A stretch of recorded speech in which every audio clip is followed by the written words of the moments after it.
All right. So, hold on, I'm not gonna stay long today again. And every time I say that, I end up staying longer than I wanted to. But, seen something this morning that I feel like we need.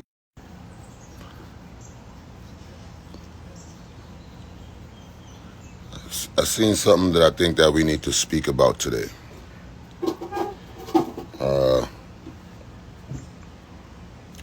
And I posted it in my IG story.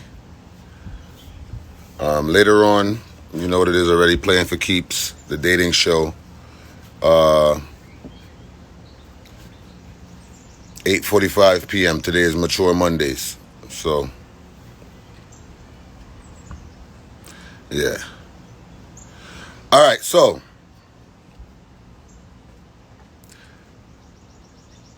this, in my opinion, is the reason why society is the way it is today. This is the reason why relationships is highly disposable. This is the reason why there's a disconnect between man and woman. This is the reason why the relationships are not lasting. Weddings are not marriages are not lasting. The disconnect is disgusting between men and women. The disconnect between man and woman is disgusting. I never thought that I would live to see such a big disconnect between two genders that were put on this earth to procreate and to have a sense of companionship and stuff like that, right? Now, how you see there's a movement that is happening, and the movement that is happening is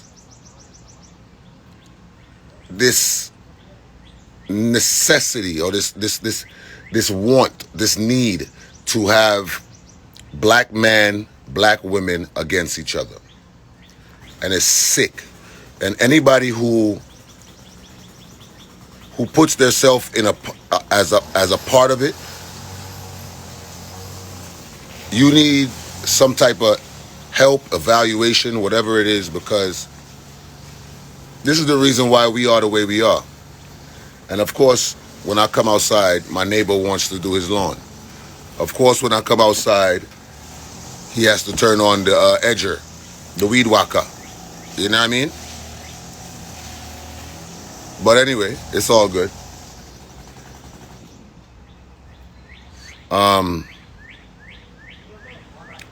But this is unrealistic. This is so.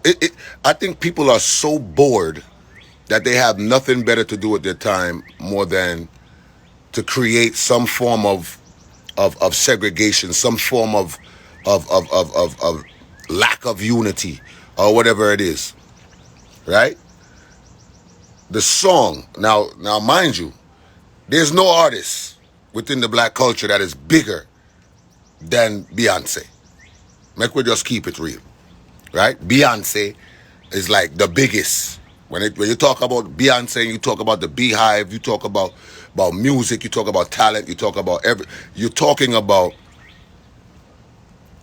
one of the biggest names that ever came from black culture, black race, right? Now, I don't know how old this song is, but she was in Destiny's Child at the time, right? And they wrote a song, or they sung a song, they performed a song called Cater to You. The name of the song was Cater to You, right? Let me cater to you. You know what I'm saying? Just basically expressing how much they appreciated their man, how much they wanted to please their man, how much they wanted to attend to their man. Now, naturally, women are nurturers. Naturally, women are nurturers. I don't know what today is. I don't know what women feel they should be doing nowadays, and I don't want to tell any woman what they should be doing nowadays because I'm not a woman, right? But I know what I come from, a good woman. I come from a good background filled with strong women. My grandmother, my aunts, my mother, you know.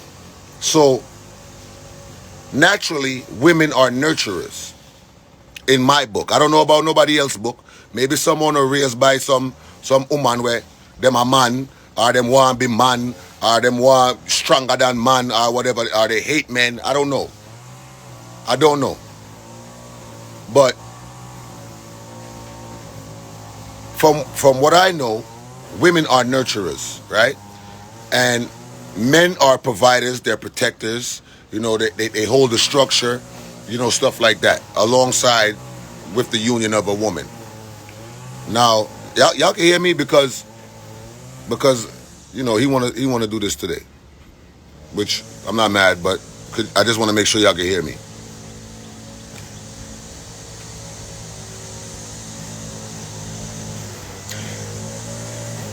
Yo, Wing Shing, you can't do that later. Shanghai.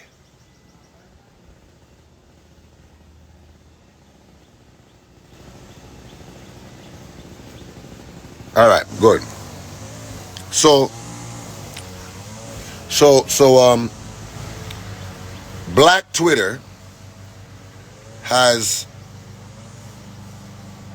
formed a petition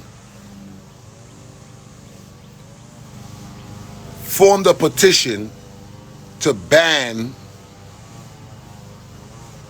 the lyrics of this song called Cater to You. Right? They have made a petition to ban the song Cater to You. No, me I go inside. I don't know if they can hear me, but me I go inside. I can't bother with them right now. So they made a petition to ban this song, right? Because they said that the lyrics of the song is woman slaving. Woman slaving. So by a woman wanting to take care of her man, by a woman wanting to show their man some form of gratitude because of the work. Because if you listen to the lyrics of the song, you know, she states that, you know, he was out working and he came home and he's tired, and, you know, she just wants to make him know that he's appreciated. Right? So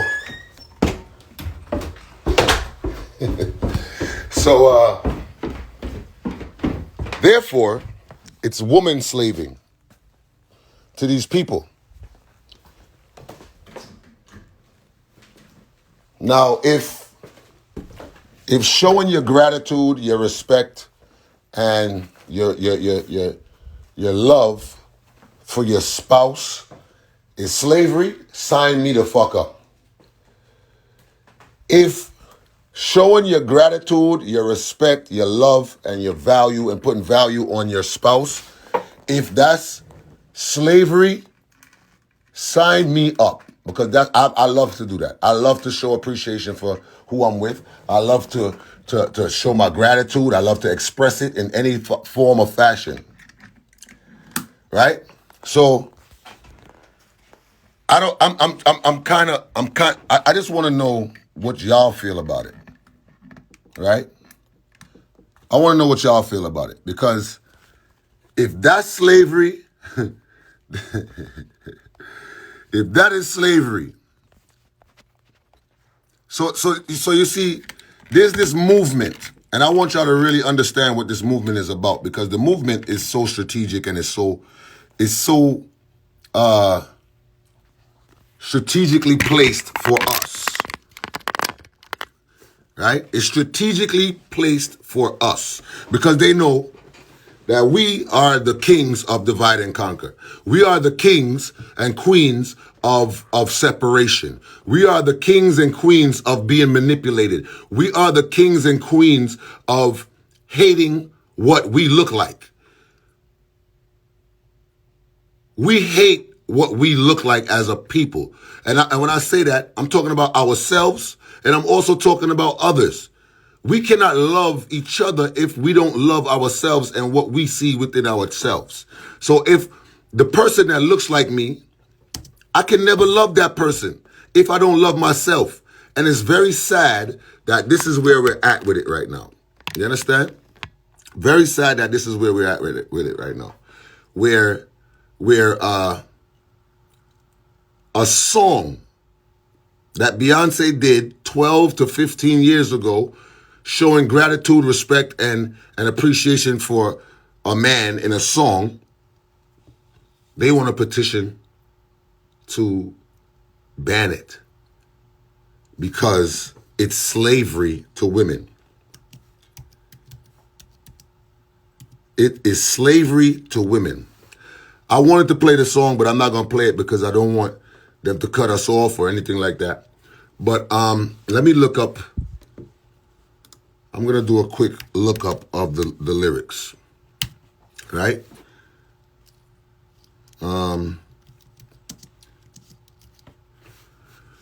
So the lyrics goes like this.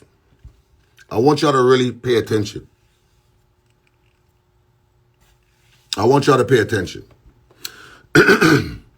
Baby, I see you working hard. I want to let you know I'm proud.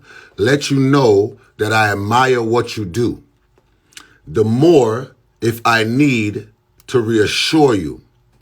My life would be purposeless without you. If I want it, when I ask for you, if I want it, I got it. When I ask you, you provide it. You inspire me to be better. You challenge me for the better. This is what they're calling slavery, okay? Listen to the lyrics of this song. This is what they are classifying to be slavery. Okay? I'm gonna read it again. You inspire me to be better. You challenge me for the better. Sit back and let me know and let me pour out my love letter. Let me help you. Take off your shoes. Untie your shoestrings. Take off your cufflinks. What you want to eat, boo. Let me feed you. Let me run your bathwater. Whatever you desire, I'll supply. Sing you a song. Turn the game on. I'll brush your hair. Help you put your do-rag on. Want a foot rub. Want a manicure. Baby, I'm yours. I want to cater to you, boy. Let me cater to you, because, baby, this is your day. Do anything for my man, okay? Now, this is your day. It could be Father's Day. It could be his birthday. It could be anything. This is what I'm gathering from it. But regardless of the fact, whatever day it is, it's his day. And this is why Father's Day lacks importance. This is why Father's Day lacks so much importance. Because a man is not supposed to be appreciated. A man is not supposed to be gratified. A man is not supposed to be respected in the eyes of these people. A man is not supposed to be catered to in the eyes of these people. Now, I don't know about nobody else, but this is what I call a relationship. You do that for your man, he does that for you. I don't see anything wrong with it.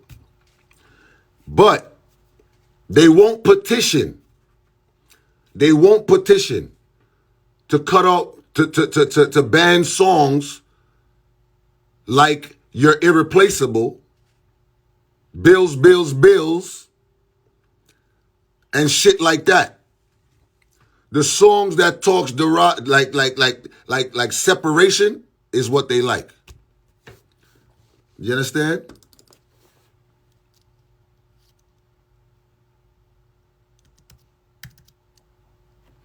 So let's go to the lyrics of Bills, Bills, Bills. At first we started off real cool, taking me places I ain't never been, but now you're getting comfortable. Ain't doing those things you did no more. You're slowly making me pay for things your money should be handling. Did you hear that? Did you hear that? At first, we started off real cool, taking me places I ain't never been. But now you're getting comfortable. Ain't doing those things you did no more. You're slowly making me pay for things your money should be handling. And now you ask to use my car. Drive it all day and don't fill it up the tank. And you have the audacity to even come and step to me, ask to hold some money from me until you get your check next week. You trifling, good for nothing type of brother. Silly me. Why haven't I found another? A baller. When times get hard, I need someone to help me out instead of a scrub like you. You don't know what it means, what a man's about. Can you pay my bills? Can you pay my telephone bills? Can you pay my automobiles? If you did, then maybe we could chill. I don't think you do.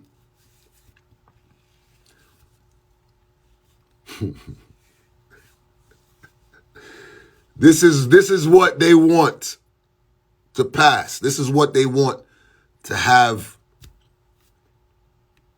substance. This is what substance looks like to them. And these are the people that are seriously jaded. This is the people who seriously grew up in houses where they didn't see love. They didn't see unity. Their father wasn't around. Their mother was trying to make ends meet. They met random men daily. Their mother was not a good example for them. This is why marriages don't last. This is why relationships don't last. This is why everybody thinks everybody's disposable. This is why everybody's quick to turn their back and walk away on a situation. Because of the things that we allow to happen. Now we are the public. We are the public. So we are allowing these things. We are allowing these things. Because guess what? If somebody get up and say today, you know what? Today is a day. We're going to just walk naked today. People are going to look at them and say, you're mad? Walk naked. We not do that. But the things that we are allowing is the reason why these things come up and the reason why these things happen. So you wanna ban a song that shows gratification. Ban a song that shows appreciation. Ban a song that shows what a relationship should be, what unity should be. A man showing his gratification for a woman and a woman showing her gratification for a man. You understand? And this is why this is why I don't support the whole women empowerment thing and the men empowerment thing and all of that. Because guess what? It's doing nothing but segregating us even more. Now, if we're looking at the balance of our community and our culture and our relationship statuses, if we're looking at the balance of that, we need to have a community empowerment center movement. We need to have a culture empowerment. Not a woman's empowerment, not a man's empowerment, because guess what? 30 women in one room talking about how they're going to better themselves and how they're going to do this and how they're going to do that is not helping. 30 brothers in a room with no woman present is not going to help the situation at all. It's not going to help it. You know why? Because you're building up one side and leaving the other side to drown. So guess what? When you come back stronger than ever and you come back into society and you come in against that, it'll never work out because we're not on the same page. We're not on the same frequency. But this is what they like. This is what they want. I could think about 1 million songs that is degrading to men. I could think about another 1 million songs that is degrading to women. And none of these songs should be banned or taken off the market. None of them songs. But Cater to You, yeah, it's slavery to women. It's slavery. It is slavery.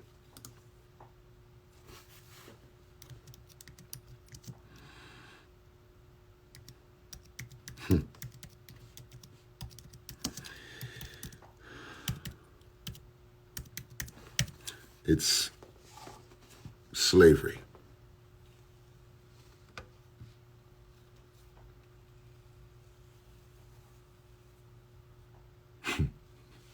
A song, and I love this artist, and I don't even want to really, I just want to point it out, but I love her music, and I love this artist, right? Jasmine Sullivan.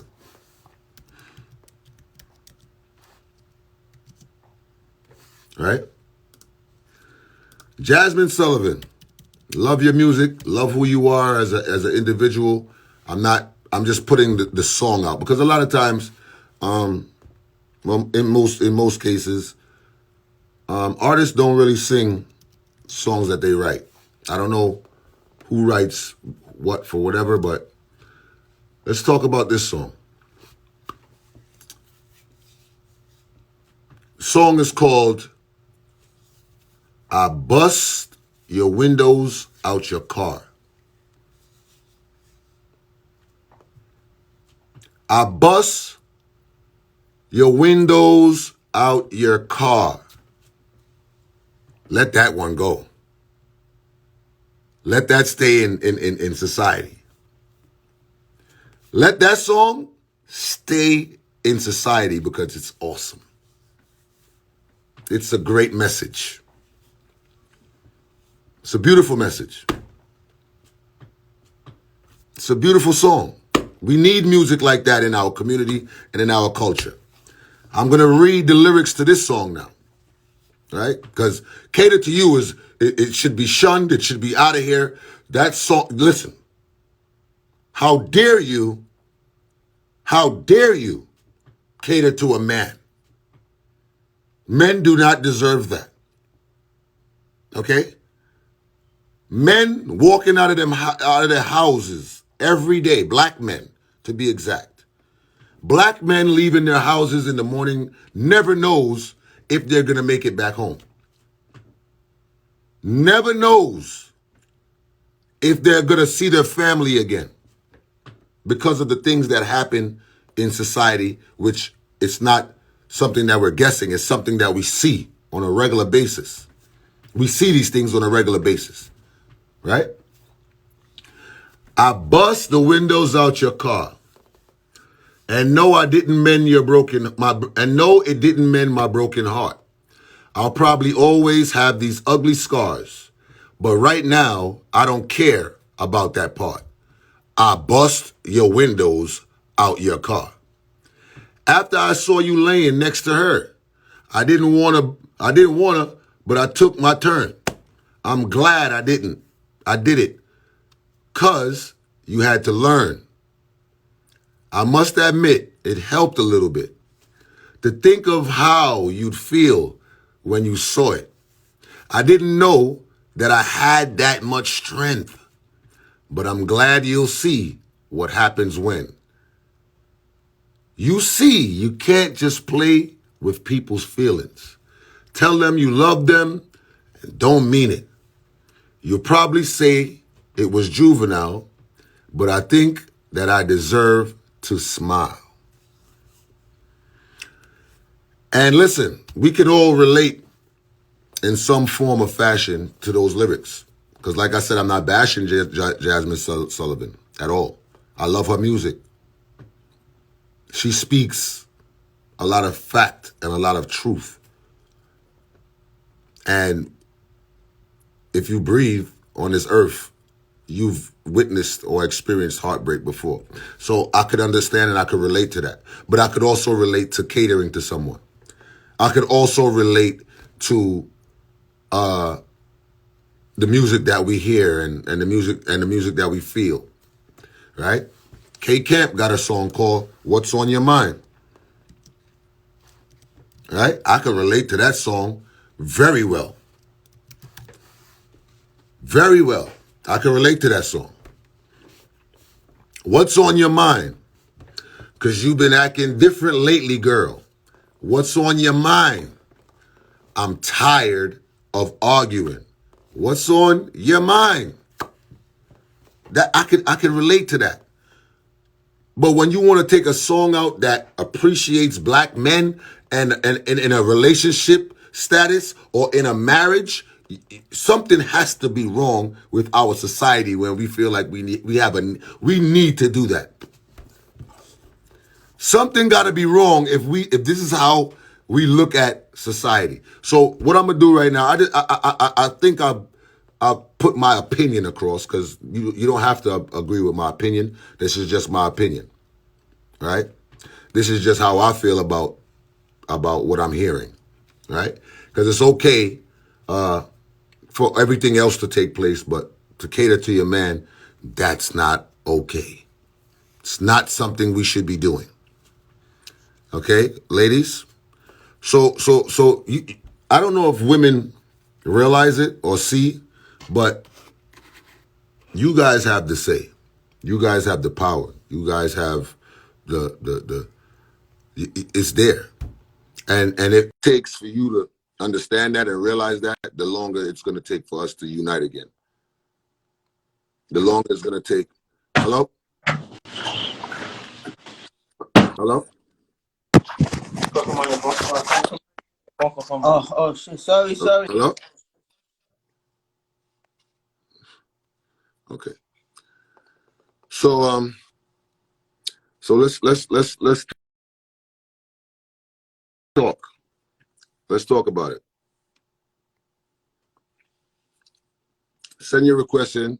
Let's hear what Sullivan. You at work?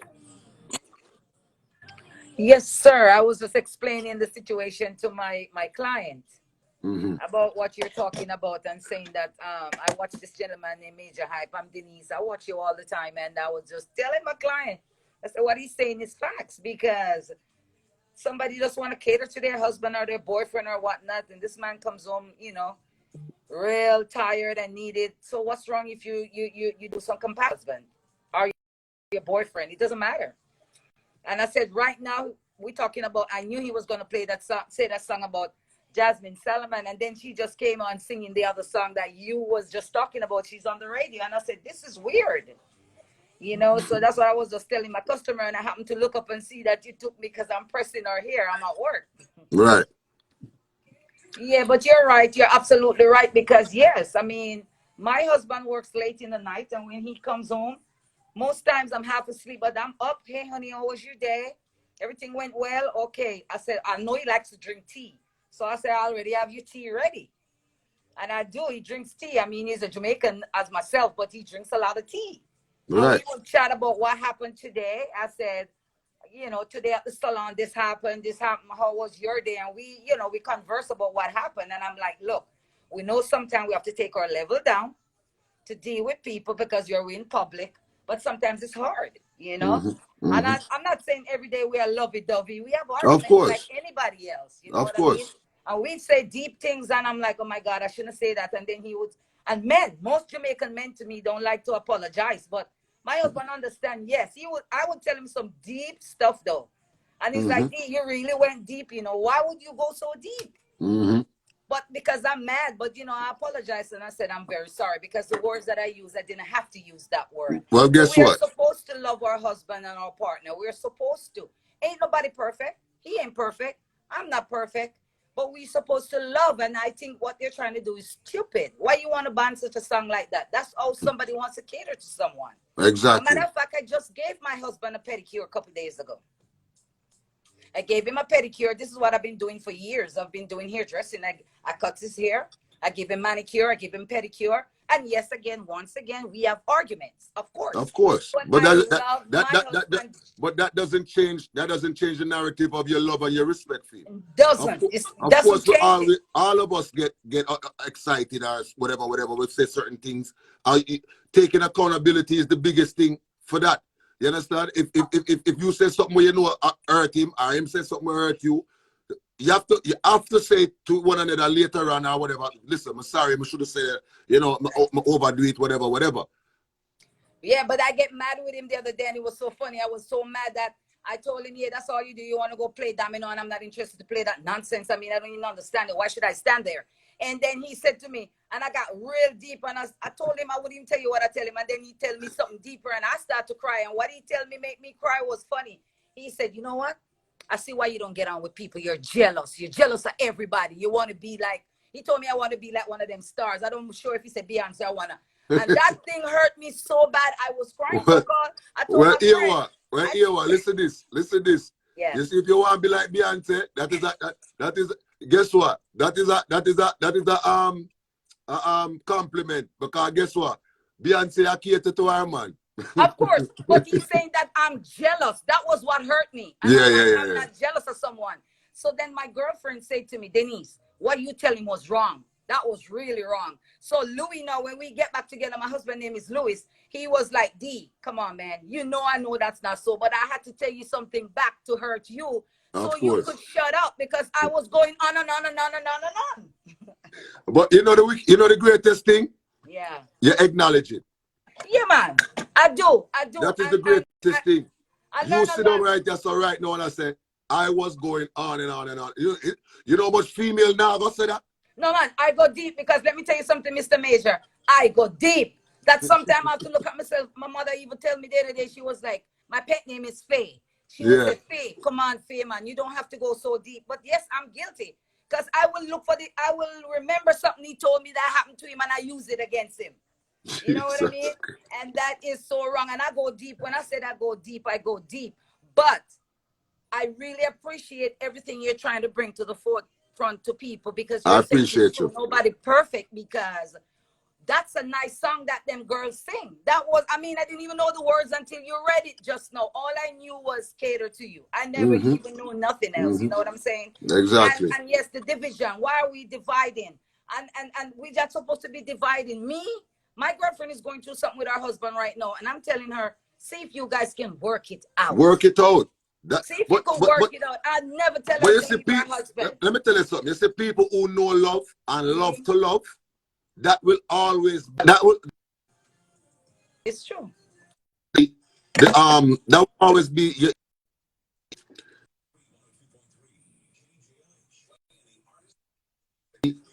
your help or your advice to see if you can work it out. Work it out. You know what I mean? Certain things are gonna come up, yes, but that's how relationships last. It's not what you go through, it's how you get through it. You understand? And that me used to do with the whole of my friend them, you know. Yeah. But when me I go through my thing in my relationship, me never get that in return, you know. Well, you know, because you know, my husband, I have one child for him. My husband has 4 boys. He used to live in England. All his kids grew up in London. When his children come here, they're grown men now. And they're like, my son get more than what they never get. And I'm explaining to them. I'm like, honey, I'm telling these grown men, I said, because he has changed and settled down. But that doesn't say he doesn't love you. And then my husband tell them, hey, I'm going to be honest with you. My wife really tell me, look, these are your children. You have to, whatever gone by what you need to tell them that they need to hear. Because they're thinking that you're here in the United States living a better life with me and my son. And it's not so because I've always accept those children. And I love them today. They call me Mama D. And they're like, Mama D, I really like the way how you going. I have to love these kids. He had his children before I met him. And why should I just not love his children and just love my son alone? I get along with them pretty good. But check this now. What me want to know about us as a people, right? Right. Because black is black. I don't care where you're born, where you grow. Black is black, right? Yes, sir. Yes, sir. How long, as a people, are we going to let these termites, right? Because me have to say, how long are we going to allow these people to defame our celebrities, the people that we look up to, the people that are setting a standard for us, the people who has done work and accomplishments and accomplished and achieved so much things? How long are we going to allow them to tear them down and make them look like them not good all of a sudden? Look how much work Beyonce do. Beyonce is pro-female. And I'm not going to say feminist, but I'm going to say pro-female. Because guess what? She do so much song. Right. Uplifting women, right? Absolutely. She do so much song. Yeah. And them thing that the people who we look up to. Remember say, our little youth them and Grand Pitney them and all them people, they them look up to people like Beyonce, Jay-Z, Jamie Foxx, whosoever. Right? Yes, sir. But it comes a point now that we now want to look at each other and say, you know what? Them give it 20 years of comfort and laughter and all of these things, or them give it 30 years or 40 years or whichever years, right? Them give it so much of it. But guess what? You see that one song there with them do? Yeah. We are going to destroy them for that one song there, or whatever the case may be, right? Yeah. Remember, say it's human beings you're talking about, you know. Of course it is. Absolutely. And so they're fighting for the wrong thing. But if somebody sings about bitch, you're this, you're whore, this, that's okay. That is all right. That is all right. That is good. And that is not right. That is not right because, you know, because I see even now, right now, Father's Day coming up. I've already bought my husband his gift. I know what he likes. But I went out because I work at Macy part-time. I bought him some perfume, cologne, got it in my car and so forth, so forth. And I know what he wants. And I've already tell myself I'm going to be off a day before. And I'm going to give him another pedicure. I am going to cater to my husband. I don't care what happened. We have, like I told you before, I don't care. I love my husband for whatever the reason. I'm going to cater to him. He is a father. He's a man. And you're not, what I want to do, tear down black men. Like you, if you make a slip mistake right now on your life, everybody write on the thing, me a job this, me a job that. But that's why. But you see, my situation has taught me how careful I have to be with my words. Of course, absolutely. Right? Absolutely. Because let me tell you something. All them are doing, you know, is wait for you to slip up, you know. Thank you. That's all them are doing, you know.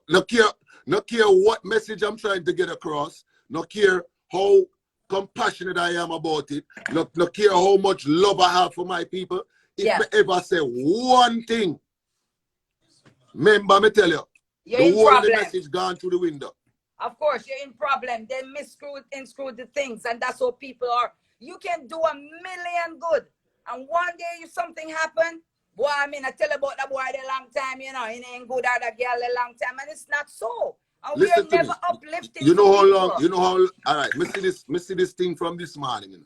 Yeah. This article, right? Me see it from this morning about cater to you and this and that, right? And how much it's a slavery to women and all these things, right? Right. And you know how long it take me to make up my mind to say me I go come on this alive here and talk about it. Because let me tell you something, most people now go talk about nothing, they just leave it alone, you know.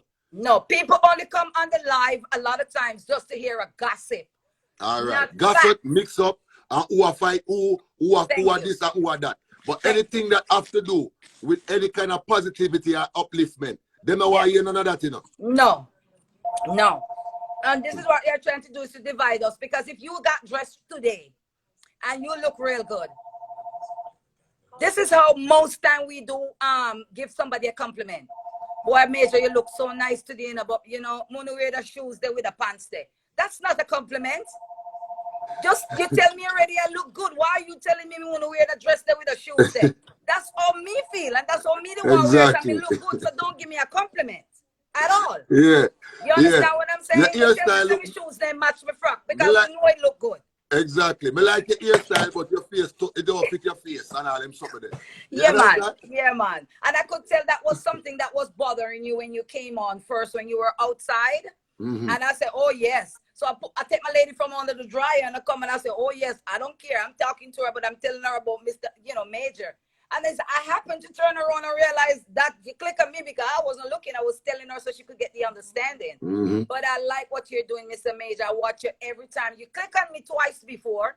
Okay. Once I was in the bathroom and the next time was under the dryer. And I Okay. said, oh Lord, I can't let him see me and I put it up. But I do No man, you, man. we love you same way. No care. We love you. Yeah, man. And I appreciate you, man. And whatever you're doing, keep going. God is good. You're a strong Absolutely. man. And I could see that you have some powerful people praying for you, your mom and Absolutely. people and whatever. Absolutely. God is good. And you keep Absolutely. pushing and doing what you're doing because you're Of a course. good man. And everybody have a good day and everybody have a bad day. Exactly. And I can tell you before I come off the live, sometimes I got to watch my tongue because the stuff I say to my husband is not right. Of course. And I have to stop that because I need him. We're supposed to have this respect and balance. We can't be telling each other things and tearing down and think that's okay. It's not okay. And bust the window out the car and mash up this and all that. We pass them kind of days that we have to come together. And no, well, we're in a society where toxic is being normalized. Yes, yes, sir. Yes. You understand? So it's okay to be toxic nowadays. You understand? Yeah, but in the same breath, we're saying, yes, we need counseling, we need therapy, we need all of this. But at the same time, we are okaying toxicity. We are making songs about it. We are talking about it as if it's normal everyday life, and it cannot be that. But I'm gonna take some more calls, and I appreciate you for calling in. And I'll be on early this evening to listen for the whatever Mature Mondays, the dating show. And you have a good one. God bless and blessings, God bless you. Thank you, and big up Louis too, yeah. Yes, I'm big up. All right. Respect. Okay, sir. I need somebody to call in that has a different opinion as well. All right.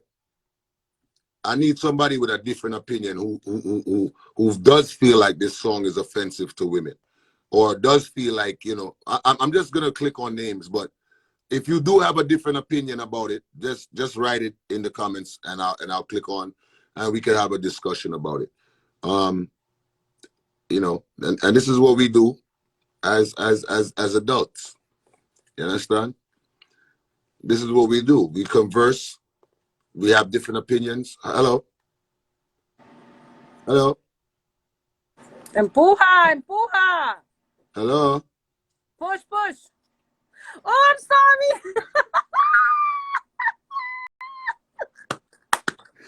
I'm at work, so I'm trying to push the button. It's all good. How are you, Queen? I'm okay, you. I'm sorry. I got the mask on, but I'm at work, so stay safe, baby. Stay safe. How are you? I didn't know you picked me. I'm like, hello. I'm like, oh my God, I see myself. It's all good. We here. How you? I appreciate you. I was coming in because I seen that you was putting the live on, and I did hear about this morning, and it's crazy because I used to sing this to my daughter's father when I first got with him, and this is, we have songs even from the 70s, 80s, 90s. 2000s that, again, it just fluctuates. It's bad, it's good. Like Auntie said, we have songs that's this, that, motherfucker, all this other stuff. Even now, the generation, they listen to these rap songs and these R&B songs, and it's nothing compared to these other songs that we grew up. You got songs that say, I don't need a nigga for shit. Fuck these niggas. Right. And they so-called independent, but they want the Birkin bags. They want the red bottoms. But then they don't want to cater to nobody. Again, you got people that get hurt and so forth. But hold on 1 minute. 40 Onyx. Aaron is for you. How you call it? You have people that you're gonna cater to. You're gonna go and you're gonna cater to the ones that you love. Or you fall in love with. The way I grasp it, people who know love, that's what people who are in love do. Right. That's what they do. Right. You love somebody, you wanna make them happy. You wanna add to their happiness. You wanna make sure they're good. You know what I'm saying? You want to show your appreciation. It goes both ways. Absolutely. It's supposed to go both ways. It's not a one-way street, you know? But then now you also do have individuals, which I'm not gonna lie, because I've been through it and a lot of people's been through it, where they get hurt and the next one that comes into their life, they don't want to cater to them. You know? They're like, oh no, I'm falling back. But then again, you're not doing what is really in you. You know, it's like you're falling back to finding what's truly yours.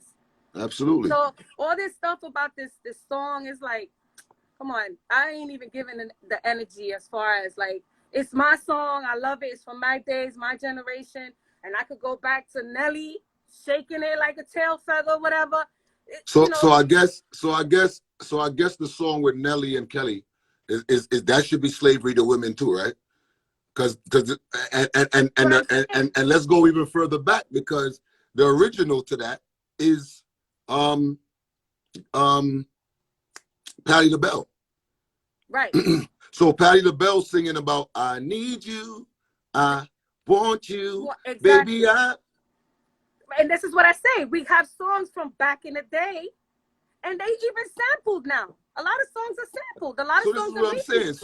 So if she come out and say, I need you, I want you, is that slavery as well? No, not at all. I could pull up a bunch of songs of people showing their gratification. I could pull up a bunch of songs of people saying, I want to do this for you. I want to do that for you. I need you to do this. I need you to do that. Like, what are we doing here? How could this?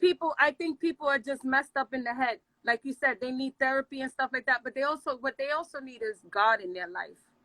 Well, you know, I don't want to get too biblical, but the Bible says. I'm not trying to get. No. Listen what I'm saying. I don't want to get too biblical, but the Bible says the more we go on in life, the further we are going to get away from that.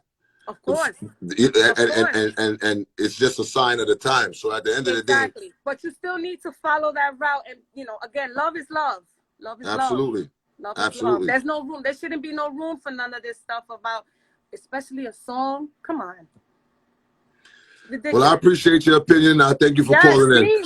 Stay blessed. Keep doing what you're doing. One day I'm going to see you in your little comedy event. I want to go one day. So yeah, let's not use the word little, okay? Okay, my bad. Not my little comedy event, because my shows be sold out. My bad. Your big events. We doing big things. Because you go big things. You do big things. You go big places. I'm sorry. All right, I appreciate you. Stay blessed, all right? Take care. You stay safe, okay? All right, God bless you. Okay, bye-bye. Yeah, we are doing the little. We're not doing that. We're not doing that there. We're not doing that. We're not doing that. We're not going to do that.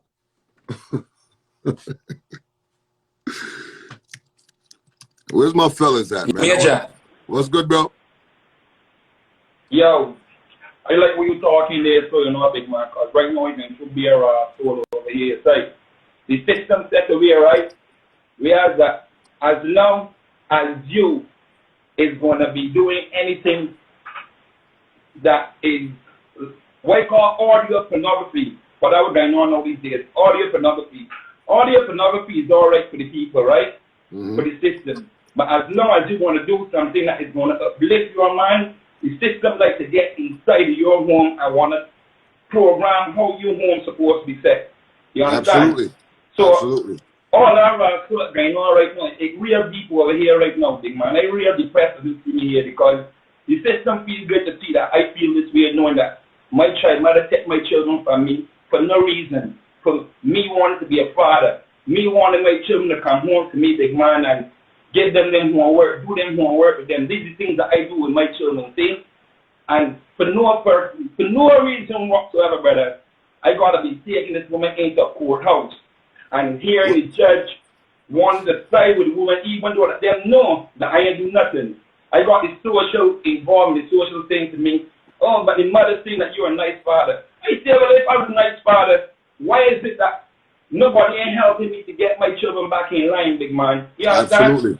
Absolutely. Yeah. Well, this is this what you case, this, this is what you call weaponizing the system, right? Because the system was put in place for segregation, for those things, right? So therefore, when people know that and people realize that, they use it as a weapon. And this is also something that plagues our society and our community, because there should be no judge to tell me what I need to do with my children. There should be no, unless, listen, if you're a deadbeat and you ain't doing nothing or you run off, listen, that's a different story. You understand? If you're a mother and your mother and you're not doing what you're supposed to be doing as a mother and your responsibility, because a lot of people don't know, but there's a lot of women that's on child support as well. There's a lot of women that can't see their kids as well. You understand me? So the weaponization of the system is disgusting. And we need to stay out of those courthouses as much as we can. We need to be able to work things out. Even if we gotta pay a mediator or get a mediator to come in between and do something before it reaches courthouse status. Because once it goes into the court, those judges don't give a shit about your family. They don't give a shit about your kids. They don't care about that. Their house is well taken care of and all right, and their kids is all right. So guess what? You think they give a shit about two black people? Let me tell you something. I said this the other day, right? And I'm going to say it again. And I don't want to stray too much from the point. But I went to court for my situation. I live in one of the most white populations in Georgia, right? This county, the county that I live in. When I went to this courtroom, it was a black judge and all black people there for there wasn't one white couple in there fighting against each other. There wasn't one Asian couple in there fighting against each other. It was all black people, all. So this is what they realize, and this is what they want to do. So I mean, we got to be smarter. We got to move differently. We got to move according to how things are supposed to be taken care of. So let's continue and take some more calls here, because this is what we're up against. This is what we're dealing with on a daily basis. So let's stay to the point with the music that is being glorified and the music that is being shunned. You understand? Let's stick to what we're talking about, because like I said, we could go on a whole bunch of different other topics, but let's stay with where we at right now. Hello? What's up, bro? What's going on, sis? How you doing? I can't see you. What's going on? I know. I need to get into reception. Give me 2 seconds. You call me real quick. Oh, okay. But I'm listening to you. What's the topic? Well, we're talking about Black Twitter wanting to ban the lyrics of "Cater to You" because they said that it's slavery to women. Oh, Beyonce? Yes. They're going up against Beyonce now. Oh man, that sounds ridiculous to me. Well, how did y'all get on child support? Well, you know, he was just viewing his opinion on the topic, and also, you know, just relating to his situation. So I mean, who's in charge of saying whether it's not good? Like, who's in charge of Black Twitter? I don't know. To be honest, I have no idea who they are. I have no idea. I just know that when they come for you, they come for you. And I know that there's a cancel culture out here where we like to cancel each other, and you know, our accomplishments and the people who have accomplished so much and changed the narrative of Black culture, Black talent, and black entertainment. I just know that there's a group or a force that is always ready to defame, depreciate, or tear down that situation. Oh, my bad, Kingness. I'm here. I had to get myself together. I'm getting ready to go to the airport shortly. It's all good. Okay. So As far as the cancel culture, I just feel like it's only attacking minority, non-white people. So that's why I was like, who's in charge of Twitter? Because it seems like anytime we have something, it's either they antagonize something positive and uplifting when we do it for each other, because the song Cater to You is it's an uplifting song. It's a song about you know, being docile and creating an experience for one significant other. There's nothing negative about the song. So I don't understand how we get into slavery and women. But this is what I mean, if you're gonna cancel you guys, the amount of songs that you would have to cancel, right? do you know what I'm saying, and ban in that aspect, we wouldn't have any music. So this is my question: why not cancel the songs that where we always killing each other, where we always talking about bitches and hoes and sluts? Like, the problem is that, you know, they say the black dollar is powerful. However, if you turn on your radio, I think it was like TED Talk said it. He highlighted it. You know, every time a white person highlights something that we already know, it gets notoriety. So I'd encourage people to look it up. But he basically did a podcast, and he was like, if you turn on any radio station, you don't hear not one ethnicity, not one culture talking about bitches and hoes and sluts and killing and shooting. It's always black, and it gets promoted. The only time they will take it off the radio or say that it's not acceptable is if they say rape. So we have to start to challenge ourselves as to why it's a promotion of, you know, tearing down our community. Why is it so embraced? Thank you, guys. And mind you, right? Destiny's Child is the most successful black female group ever. So is this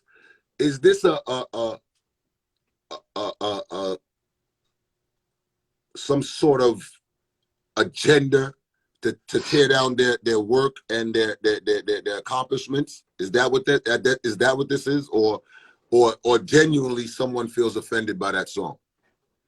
I mean, I think it serves two purposes. I think it's always an agenda. Whenever we have, again, if you just to give a comparison, not to throw anybody under the bus, but if you say, I don't want no scrubs, that gets airplay all day, every day. If you say, I don't even know the name of these new songs with Miami and, you know, real ass give a bottom, like the songs that should be taken off the radio, or, you know, even saying, you know, the Cardi B, wet ass pussy. Pardon me if I can't say that on live. But it's like, it's always an agenda, because nothing that I feel Destiny's Child did, they uplifted the value and worth that women should feel. Of course, that can get taken into the far left of feminism and stuff like that. However, when you got, but this is what I'm saying. Why aren't we canceling Bills too then? Because I just read the lyrics to Bills. Can you pay my bills? Right. And all that? I just read the whole lyrics. Why are we not mad at that song? Because I think it's an agenda to promote. It's always an agenda that's going to be put out there to redirect our focus. So whatever's popular, we tend to go towards. You know what I'm saying? Like, whatever is a trending topic, whatever is viewed as the most liked, we tend to go as a people, and that's where our dollar goes. So of course it's an agenda. It's probably something else going on that they want to distract us from. However, the point is, we got all of these songs out in the summertime, last summer, the summer before, taking down each other. Black men ain't shit. Black women ain't shit. You understand what I'm saying? Like, we want to blend us in, you know, in terms of colorism. You know, we want to kind of like blur out the beauty of one specific spectrum of Black woman and take it to a multicultural phase, so that way we could blend out our people. It's an agenda to blend out the Black people, the Black family, like the strong urban people, I think it's an agenda to attack that. If we not hearing no Angie Stone song, we not hearing no India Irie, like strong brother, black brother, like we not hearing any of that stuff. So it's just an attack to just keep us further segregated and to just like drown out our population, to make sure that we don't feel as significant. We want to take out Black power, right? Because we've been talking about Black Lives Matter for the past 2 years. So we want to kind of just dissipate that without just in a subtle way, without even noticing. We would just subtly just dissipate that whole movement of Black Lives Matter, because the world's about to open again. So we got to get back to our fuckery. That's the way I see it. Like, Cater to You is the last song on earth you would think that they would have a problem with. And it's coming from Black Twitter. Yeah, it's not coming from no other. Us. That's what I'm saying. Supposedly, it's coming from us. When we say Black Lives Matter, when we say Black Lives Matter, we would like to, they will push on us that it's a white man behind that initiative, because it's positive, it's unity, it's a shift, it's a trajectory of change in the culture. It's about, evolutionizing freedom and equality. We want to attack that and say, you know what, that's just a front. It's the white man that owns these people. And it's about, being lesbians. We easily distracted to get worried about the wrong thing. But we take one song, Cater to You, you read the lyrics, you sing the song. That was like the first, I feel like that was the first anthem that reignited a woman doing something for a man. Like, actually, he come home from a long day of work. Let me run his bath. Let me make him a hot meal. Like, Cater to You is positive. There's nothing negative in that. So why would we want to cancel that? Why would we want to why wouldn't we align as a people and go together and be like, fuck that. We're not canceling nothing. I just watched a video before I tapped in. I tapped in early and then I came back. And Diddy was pouring out liquor. He was like, if a black man don't own it, then a black man don't drink it. And I'm for that. This whole pandemic, if I go and buy any sort of spirits, if it's not Diddy, if it's not Mary J, if it's not anybody of a culture, if it's not pouring back into our people, I don't buy it. It's Duce, it's DeLeon. Our people got to pour back into us too, though. We got to pour back, but I'm saying it's little steps is what I'm saying. I understand what you're saying, but I'm just putting that out there. We have to pour back into us. We got to uplift each other.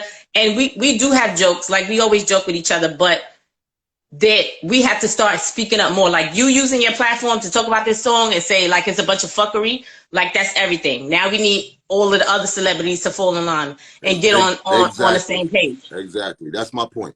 So now we could fight as much as we want, but there's a million other black successful entertainers that can also use their platform for the same purpose. And I think that it needs to be done. We got to make them do it. We got to stop spending our money. Don't give it no airplay. Like, I'm strong and like, we got our black owned minority businesses, like, and I'm strong on that. Like, when you pouring your dollar into black owned things, like, not for nothing, if there's a celebrity or a public figure that has not been uplifting the people or pouring into community, I'm not spending no money with them. I don't give a fuck. I don't care.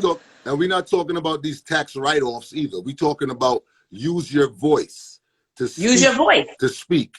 You understand what I'm saying? Because you want to promote all these movies you got going out, all these new albums you got coming out, but you're not doing anything for the people who are buying them. Right. And take notice who don't, like you. I noticed at the beginning of the pandemic, we've been on this for like a year and a half now. You're the only one besides, I want to say maybe Gilly. I haven't been on his live in a while because that's another story. But you're the only one that I noticed. The celebrities started out putting on the frontline people, like the public, putting them on their live. But as soon as they got out their product, whether it was a skincare line or a beard line or a fucking hair care line or a new piece of clothing, as soon as they got their product plugged or their new record or whatever, they stopped fucking with us. And it's our people, like it's our culture. Well, you know what I'm saying? So I remember when I first started doing like the lives, and because I was doing lives for years. A lot of people wasn't doing lives when I was doing lives. Right. And I just got on Instagram last year, so I can't. So when I was doing the lives, we was doing lives, and we used to speak all the time. A lot of people who are on here, they know that I've been taking to lives for a long time, right? Even before the pandemic and all of that stuff, right? But when the pandemic hit, I wanted to basically give back to those people who, when we were wide open as a country and as a world, these are the people who buy these tickets to come to our events. You understand what I'm saying? These are the people who make us pay our bills. These are the people who make me proudly come on Instagram and say another show sold out. So to me, that meant way more than just having a live. You know what I'm saying? It was like, yo, these people is the people who make us successful. So you know what? We have to give back to them now in their time in need. We can't go out. We can't go nowhere. We got to be segregated. We got to social distance, whatever the case may be. Just because we're not making $1 off of it right now doesn't mean that, oh, fuck them until the world opens back up. You understand what I'm saying?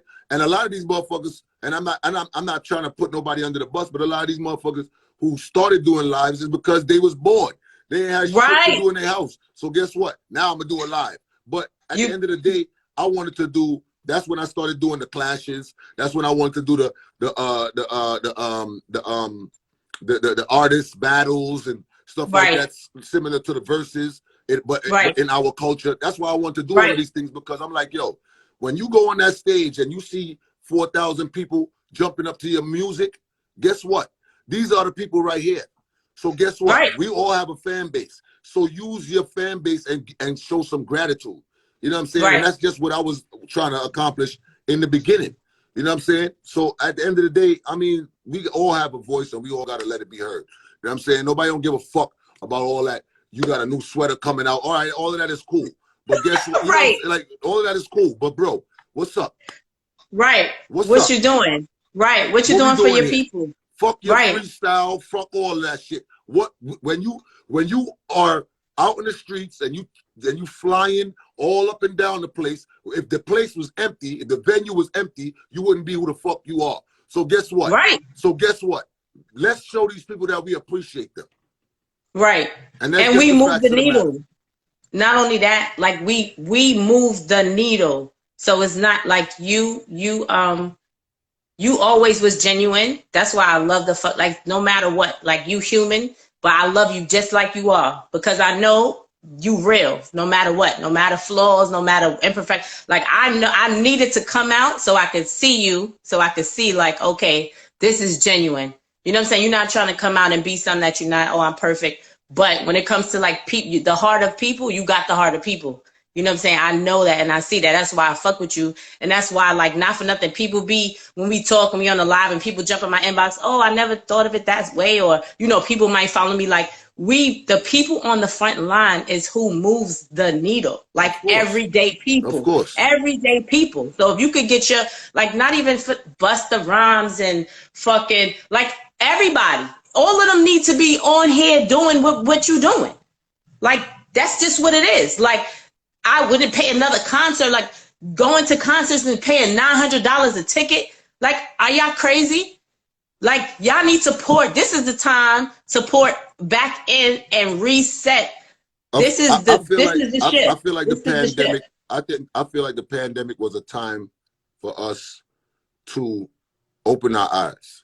It's a shift. I think it was a time. It's a paradigm shift. I think it's a paradigm shift. I think it was a time for us to look into ourselves and to also look at others and what we entertain. You know what I'm saying? And it's always easy to entertain the negative and to you know, laugh at the foolish shit and all of that. But there comes a time where you gotta really look into what we're entertaining. What are we really entertaining? Like, are we okay with the way shit was before the pandemic? Or are we okay with it now? Are we okay with it? What, how many of us could sit here and be like, yo, I really reevaluated myself and I really can see what I've done during this pandemic. I see how I changed. I see how I bettered myself. I see, you know, how I got a whole new game plan for when the world opens up. I have a whole new, how many of us could really sit there and do that? You know what I mean? So at the end of the day, you know, and that's, you know, it's just when you have a good heart, there's two sets of people that you're gonna attract. You're gonna attract people that can identify love, and you're gonna attract people that is going to use that as an advantage to take advantage of your love. Right? And you got to know how to differentiate those two. That's how I look at it. I didn't at one point in time, I didn't know, and I didn't care, because I was just like, this is just who I am, and I'm just gonna be that person. I'm just gonna be that person who cares about everybody, and willing to help everybody, and trying to make a change and all that type of shit. But we also got to understand, the motherfuckers that was marching behind Martin Luther King, a lot of them ain't like him. Right. A lot of the motherfuckers who was marching behind Malcolm X didn't like him. A lot of the people, you understand what I'm saying? The people who was in Nelson Mandela's corner prayed for him to go to jail. So you got to think about who you have in your circle and who we surround ourselves with, and what we're doing with our society and our community and our culture. You know what I'm saying? We can't just be sitting around ignoring our surroundings and minding our business all the damn time, because guess what? It gets out of hand eventually. It's going to get out of hand. If you now, Lala, if you say to yourself, you know what? I don't give a shit what's going on in the world. Long as my house is good, long as my kids is all right, I'm going to teach my kids the best I can, and fuck what's going on outside. Guess what?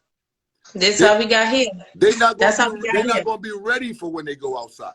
Right. Because the narrative is totally different outside. So guess what? We have to be able to come together as a culture and be like, yo, you know what? We ain't tolerating this shit no more. Right. You understand what I'm saying? We're not doing it. You understand me? I want to say something, because I saw somebody say they still learning on some levels. And the fact that, like you said, there are two types of people in this world. At minimum, because some people don't really know how to kickstart the change or the difference. If they're not used to it, then it doesn't look familiar. They just in routine. They on autopilot this whole pandemic for them. So sometimes it's that people don't really know how to go about doing things. So I would just say that challenge yourself to at least acknowledge you're feeling different.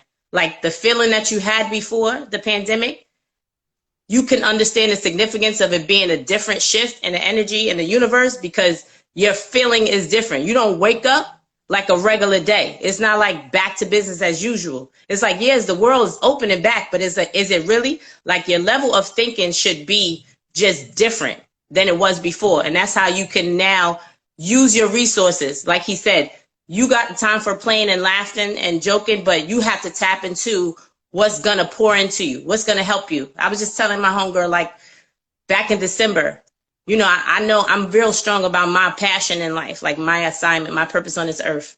And I know it's significant. I also understand that the people around me are pivotal for that.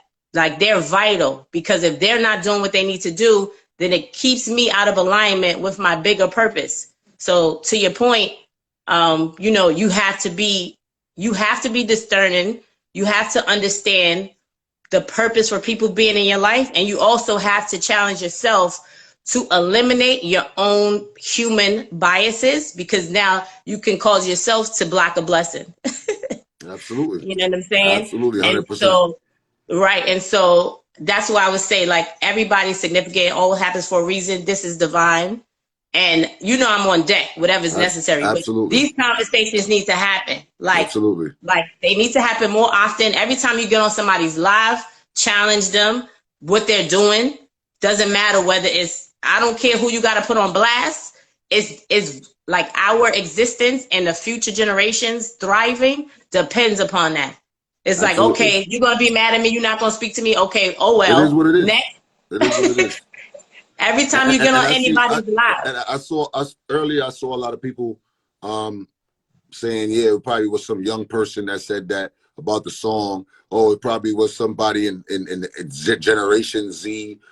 You got to understand that at some point in time, we gotta take some form of accountability, because guess what?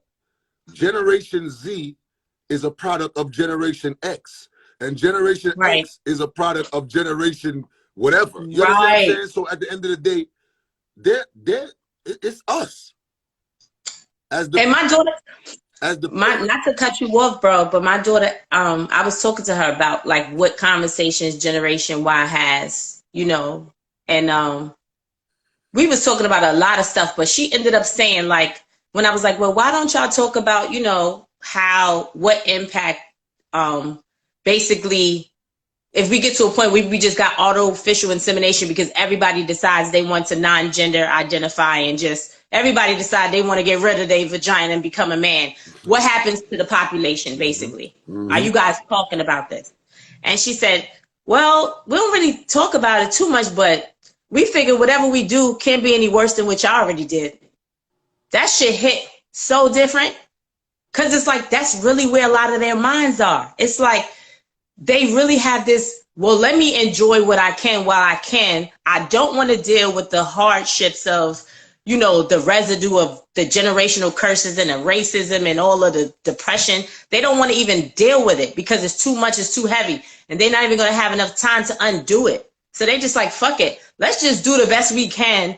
Let's just love each other, not even take on the labels and the stresses that they took on, and just whatever, our time is up, our time is up. They're not even living for future generations. That's heavy. Just remember this, right? When you running in a race, don't worry about it. When you running in a race, right? In a race where you know you got to pass the baton to your teammate, right? I already know where you're going. That runner that has the baton does not release that baton to the other runner until he is secure that he has it in his hand. That he got it. Right. What we doing right now is throwing that shit. We fucking throwing it. Like, yo, you know what? Yeah. If you catch it, you do. If you don't, fuck it. Right. And that's where the disconnect is with our younger generation. So I hate to hear people blame the younger generation. Oh, these motherfuckers nowadays, where are they getting it from? Where is it coming from? Our parents didn't pass the baton until they knew we had it. Right. So they knew we were secure. You understand what I'm saying? And even up to this day, in my age that I'm at right now, my mother still check on me. Yo, you took care of this, you took care of that. This is good, that's good. She lets me live my life, but she is there as a safety net at the same time. As a nurturer. As a nurturer. Exactly. As she should. So now you telling these young women, back to the topic, you telling these young women and these women of today that they should not cater to their man. They should not cater to a man, period. Right? So now what happens to the boy that you are raising that is going to become a man? If you're a mother and you're raising a little boy that is one day going to become a man, what are you teaching him? The same thing they taught him in the last 15 years, which is why women are complaining about how men don't know certain things intimately that they don't know. But in the same breath, they're going to come and say, I don't want a man that I have to teach to be a man. First of all, let's just correct that. You cannot teach a man to be a man because you're not a man. Right. That's right. Let's just do that. Okay? You can nurture, you can tell your child what you expect out of a man or whatever the case may be, but you can't teach a man to be a man, just like I can't teach my daughter to be a woman. You understand what I'm saying? And it's an equal responsibility of both parents. That's why it's so imperative that no matter what the situation may be within the relationship, that man and that woman should both be a part of raising that child. Because at the end of the day, we all have our purpose and we all have our reason why we were created to procreate both man and woman, because we both play very important, substantial parts in the raising of a child, woman, boy, or woman, or girl. Right. And it was supposed to be a family unit. It was never supposed to be with the anticipation of, having all of these blended families and separating. And I wanted to speak on that because I didn't on this platform. I haven't been on Facebook for like 2 years, but people that know me from Facebook already know my plight. So because I share it, I am one of those mothers. I've been paying child support for my son since 2011. Went from $625 a month to $525 a month, and I decided to procreate in a marriage, I should say a contractual agreement, and a spiritual ceremony with his father. We got married, he was in a common with my son. It was plain and simple. You know, the agenda to divide the black family and to keep the black man and woman antagonized and suppressed, excuse me, has always been there. It's always been underlying, and that's why the niches of the court system is woven that way. It's exactly how they designed it, and if we fall victim to it, then unfortunately our kids are going to suffer. And so that's why you have to try to be very intentional about getting to know a person before you decide to procreate. And sometimes things happen. People pretend to be another person for a whole 20 years, and it just happens the way it happens. Absolutely. But you just have to hope that you pour enough into that child in their upbringing when you have access to them, that when they become a full man or female woman, that they will come back and the family gets realigned. You can't cry over spilled milk. But you know, to your point that you said earlier, like there are a lot of women that paying child support. The number, and that's just my own research, because I fought for my son for 5 straight years custody by myself. And the numbers is significantly lower when you're not a minority. So if you're a woman and you're a minority, and if it's 2 black people, like you said, you know, if they just look like you and the bailiff, then they don't give a fuck. They'll just keep your kid in the system. But if you happen to have, you know, a education, and you happen to have no sort of history, no criminal, nothing, and you're a black woman and you just so happen to have crossed on the other side of that grass, guess what? You gave your child up, because the way they look at them, the way they look at you in the South is that, you know, you're less than that man, and you're definitely less than a man that is non-ethnic. So, you know, keep yourself out of situations if you can. But if you get in a situation, you don't let that discourage you. You still pour into the world. Like all of them, it takes a village. Every kid that you have access to, they needed you here for a reason. So you pour into them, and eventually things will align itself the way it's supposed to. But you got to do the work. Absolutely. You got to. That's why I speak up, and I am, you know, and I'm a mentor, and I keep the women, the females around me accountable, whether they want to hear it or not. You know, doesn't mean that I'm perfect. Doesn't mean I'm not going to slip. It just means that you have to constantly work toward progression. Well, that's one of the things that I think is also hurting us as a people. The fact that we don't hold each other accountable for shit. If a dude is in my circle and he doing bullshit, I'm telling him what he's doing. That's bullshit, bro. You understand what I'm saying? Right. So at the end of the day, if you're gonna like it, you're gonna respect it, or you're gonna just be like, yo, you know what? I can't fuck with this nigga. Or you're gonna be like, yo, I appreciate you for pointing my shit out. We have to hold each other accountable, and women have to do that for their friends, daughters, sisters, whoever. You have to, at some point, because it's going to end up backfiring regardless. It's going to backfire in some shape or form, and and you know what happens when it backfires? 99% of the time when it backfires, the same people that was pacifying your bullshit, they end up start backing away. They don't want no parts of that now. After they fucking co-signed your bullshit, everything that you did was right. The other person was always wrong. Fuck that. We don't care. Blah blah blah. Now, when shit blow up in your face, all of a sudden now, nobody don't want to be associated. Exactly. So this is why we have to hold each other accountable before it gets to that point. Whether it's man, female, whatever it is, we gotta hold each other accountable. Listen, what you doing, it ain't right. You my nigga, you my bitch, whatever, however y'all agree each other, you my queen, you my king. Yo, bro, I appreciate you, sis. I love you, but it's not right what you're doing. If you can't do that, then that's not a real friendship. Right. I don't even understand what people define as friendship now anymore, because certain things that people do within a friendship could have never been done like before. So at the end of the day, you know what I'm saying? Are you just around to pacify people's shit and to let them live this toxic life and not be held accountable for their shit? Or are we trying to better each other? Because To me, that's what a friendship is supposed to be. We're supposed to be each other's crutches. We're supposed to be able to talk to each other without getting offended or without feeling like, damn, is this motherfucker with me or not? You understand what I'm saying? I'm supposed to know that you're my friend for a reason, because guess what? You want to see best for me. I want to see best for you. So therefore, if I see something that is going in the wrong direction, I'm supposed to pull you up. You're supposed to pull me up. We supposed to be like, yo, you know what, bro? I ride for you, my nigga.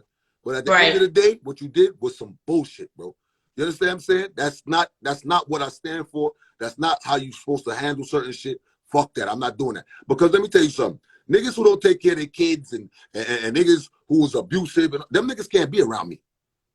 I can't. I was about to ask you that. I was about to ask you how you make it actionable.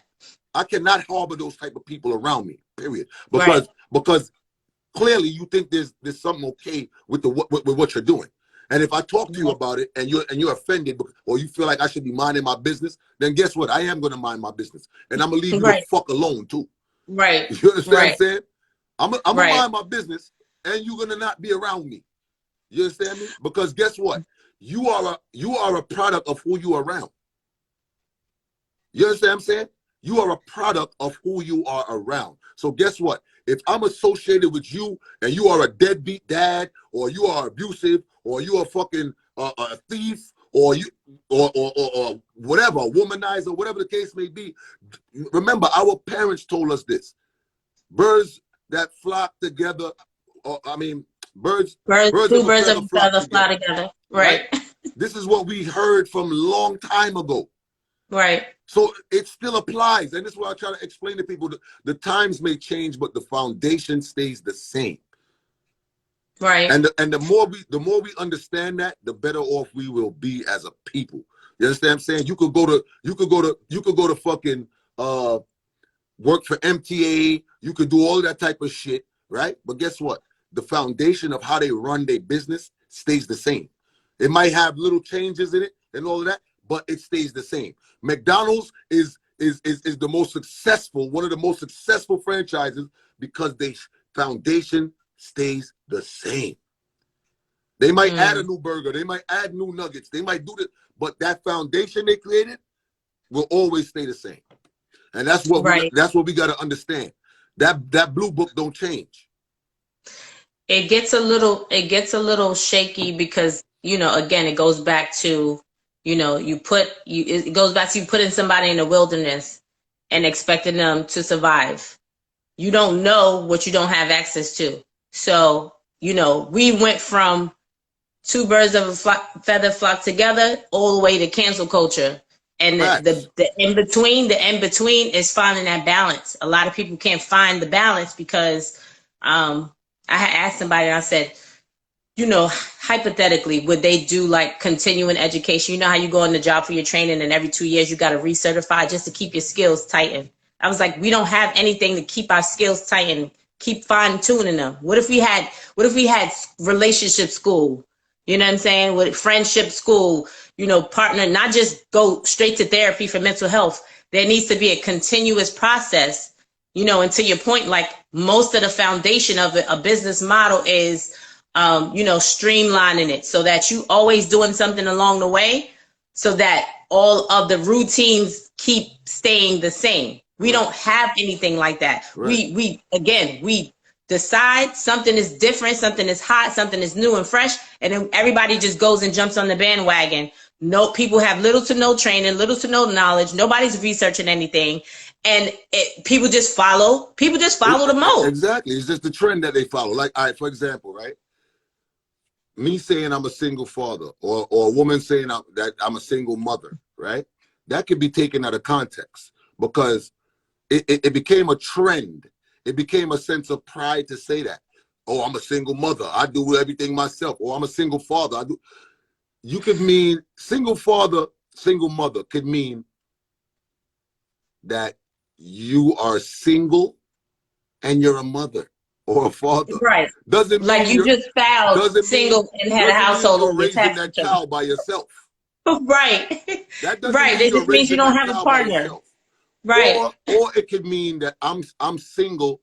I'm single-handedly doing everything on my own. And I think that a lot of people misconstrue or misinterpret what somebody means when they say that. You know what I'm saying? Because I'm a single father, but I'm not singly taking care of all of my children. I have help of their parents. It's propaganda. It's always been propaganda. This co-parenting taking place in my life.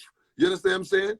So at the end of you the remember, day, how much just I was about to ask, do you remember when that started? Do you remember when that phrase started? Single mom, it was never single dad. It was single mother. Right, right. That phrase is coined for Black women. Absolutely. Just like when we go in the courthouse, they like to hear baby mother. They don't like to hear ex-wife. They don't like to hear my wife. They don't like to hear that. They like to hear my baby mama. And that's why I don't even really use that terminology. Right. My but baby it's co-parenting. But it's co-parenting outside of the Black community. It's co-parenting. Or it's a blended family. Exactly. Or it's a blended family exactly. outside of our community. And they don't like to hear that. They don't like to hear the mother of my child, the father of my child. They like to hear baby mama. They like to hear baby father. They like to hear because we joke about it. Because we joke about it. Because we busy. My baby daddy. That was a song, right? That's just my baby daddy. That's just my baby daddy. That's just my baby daddy. Shucking and jiving. Girl, who that is? That's just my baby daddy. Who that is? Shucking and jiving. And we think it's cute. We think it's real cute. Because it's easy to entertain the negative. That's just what it is. And I appreciate you to challenge your viewers. I'm gonna challenge everybody on here. Y'all been saying a lot of stuff in the comments. Peace and love, all y'all from the Hype Squad. Much support Major Hype. Go to your radio station, listen to your radio, tune in, go to every station you can. I promise you're not gonna hear one rapper rhyme about bitches and niggas and fucking and hoes other than us as a people. We are the only culture that does that, and we pay for it, and we pay for our own demise. I appreciate you, Lala. Much love. All right, Queen? All right. I love you. Bless, Queen. So, we getting a lot out today, and I hope that whether it pertains to you, whether you agree, disagree, I hope that you can grasp this knowledge. I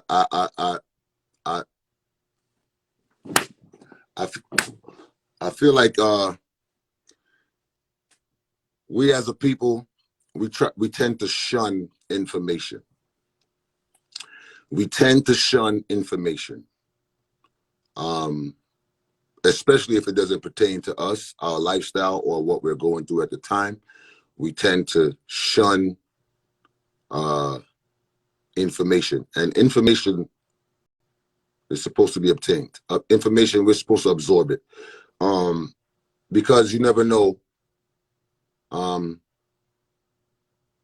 when you may need that information. You never know. And that's why reading is very important. That's why, sometimes we read books that have nothing to do with what we're going through or life or anything like that, but we just obtain that information. You understand what I'm saying? So I think that everybody on this live today, I hope that in some shape or form you just grasp that information, whether it relates to you or not. All right, let's go here.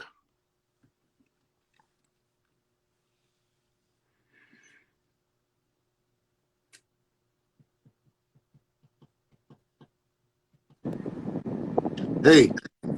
Hi, good day. Good day. How you doing, beautiful? I'm doing fine. I was listening. I didn't get to hear everything, but I was listening to the topic saying cater to your man. Right? Mm-hmm. That is a kind of conflicting thing because it have a lot of women who would have catered to the men, mm-hmm. right?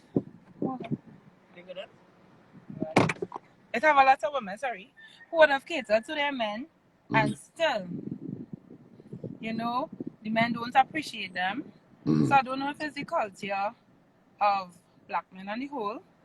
Women would do everything they need to do for the men, like really handle them straight up. Mm-hmm. And they would disrespect them. They'll be unfaithful to them. It's like what it is a man really wants, sometimes a girl will ask. All right. Because they will have the good men and they will have the good woman, and we just happen to meet the toxic type. So it's like, Well, it's terrible. well, for me, right? I'll say this. Well, let me just make sure that we're clear on on what we're talking about, right? What we're talking about is, but what you said also does relate to what we're saying, because it's a stem of the topic, right? But Black Twitter wants to ban that song, "Cater to You." You know that song from Destiny Child? Yes, yes. They want to They ban want to that. ban the They song. want to ban the song because they said it's slavery to women. What?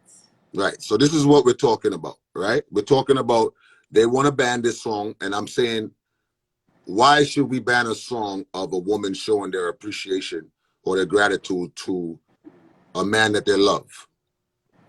A man that you feel needs to be appreciated or needs to feel that love or whatever, right? That's number one. Number two, let me just get into what you're saying as far as catering to a man. And for the year 2021, I want all of us, including myself, to be able to take accountability for our own actions, right?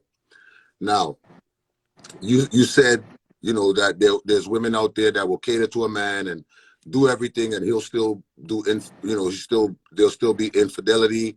He might treat her wrong. He might be abusive, whatever the case may be. Now, the first thing I need you to do is take accountability for the type of men that you choose I agree. to do that with. Because I agree. I would say men in my case, because I would have gotten into a relationship young, 17, so I wouldn't already have much experience. Exactly. But I still taking accountability. Absolutely. Absolutely. I'm gonna give women a lot of blame for what they go through, and this is the reason why. Okay. I put it up on my IG story too. A lot of these men prey on women that lack self-esteem, that lack confidence, that lack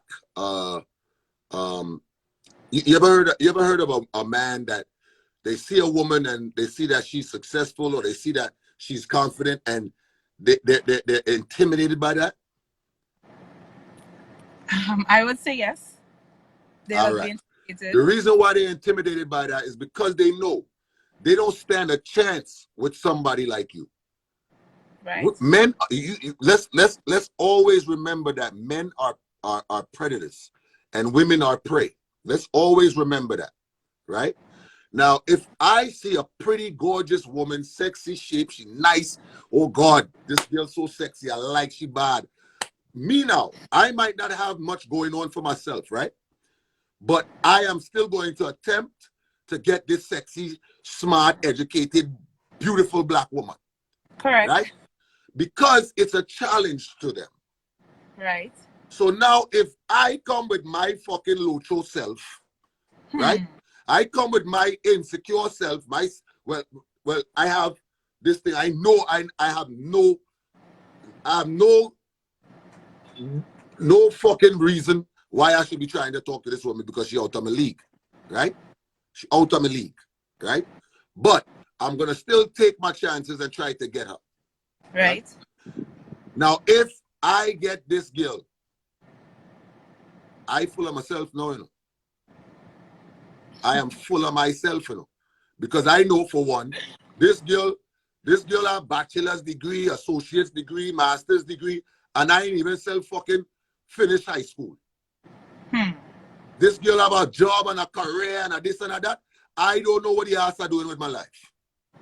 I might be selling a little weed here. I might be thing there, scammer there. I know full of myself because I get this girl. You're telling everybody. I get this girl, I walking and telling everybody right through.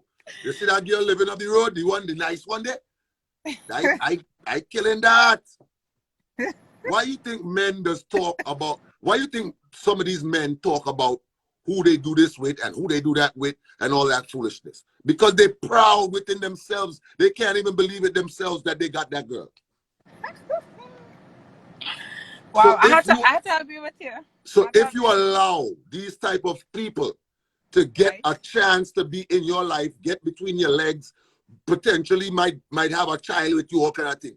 What do you think? So you have to hold yourself accountable with who you allow into your space, who you allow into your life. And sometimes when the women, our women, come to our senses, we ask them, we say, why and how we even end up there? Like how? How we allow this particular individual to destroy or even get into our minds and our space like that and destroy our peace as women, you know? Well, this is the reason why. I find myself saying that.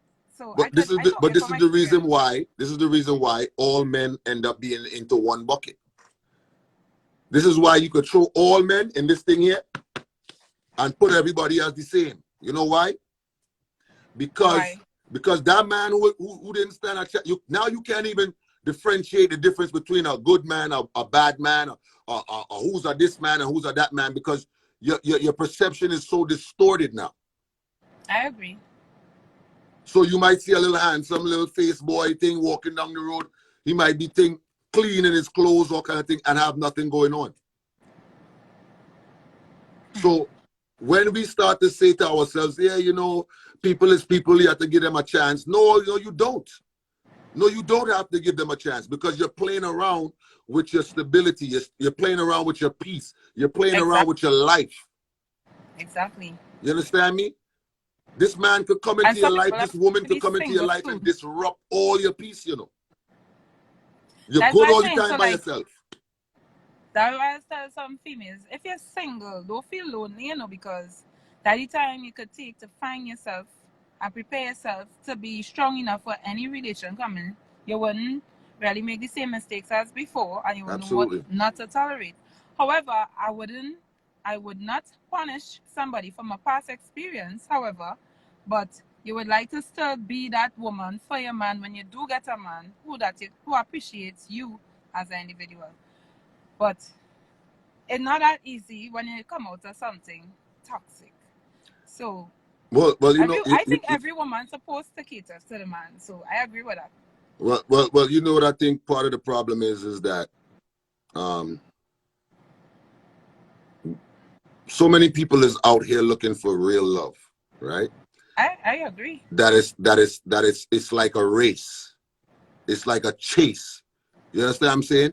You come out of a fucked up relationship now. Boom, now this relationship was not for you. It wasn't good. You never had you shouldn't have been in it in the first place, right?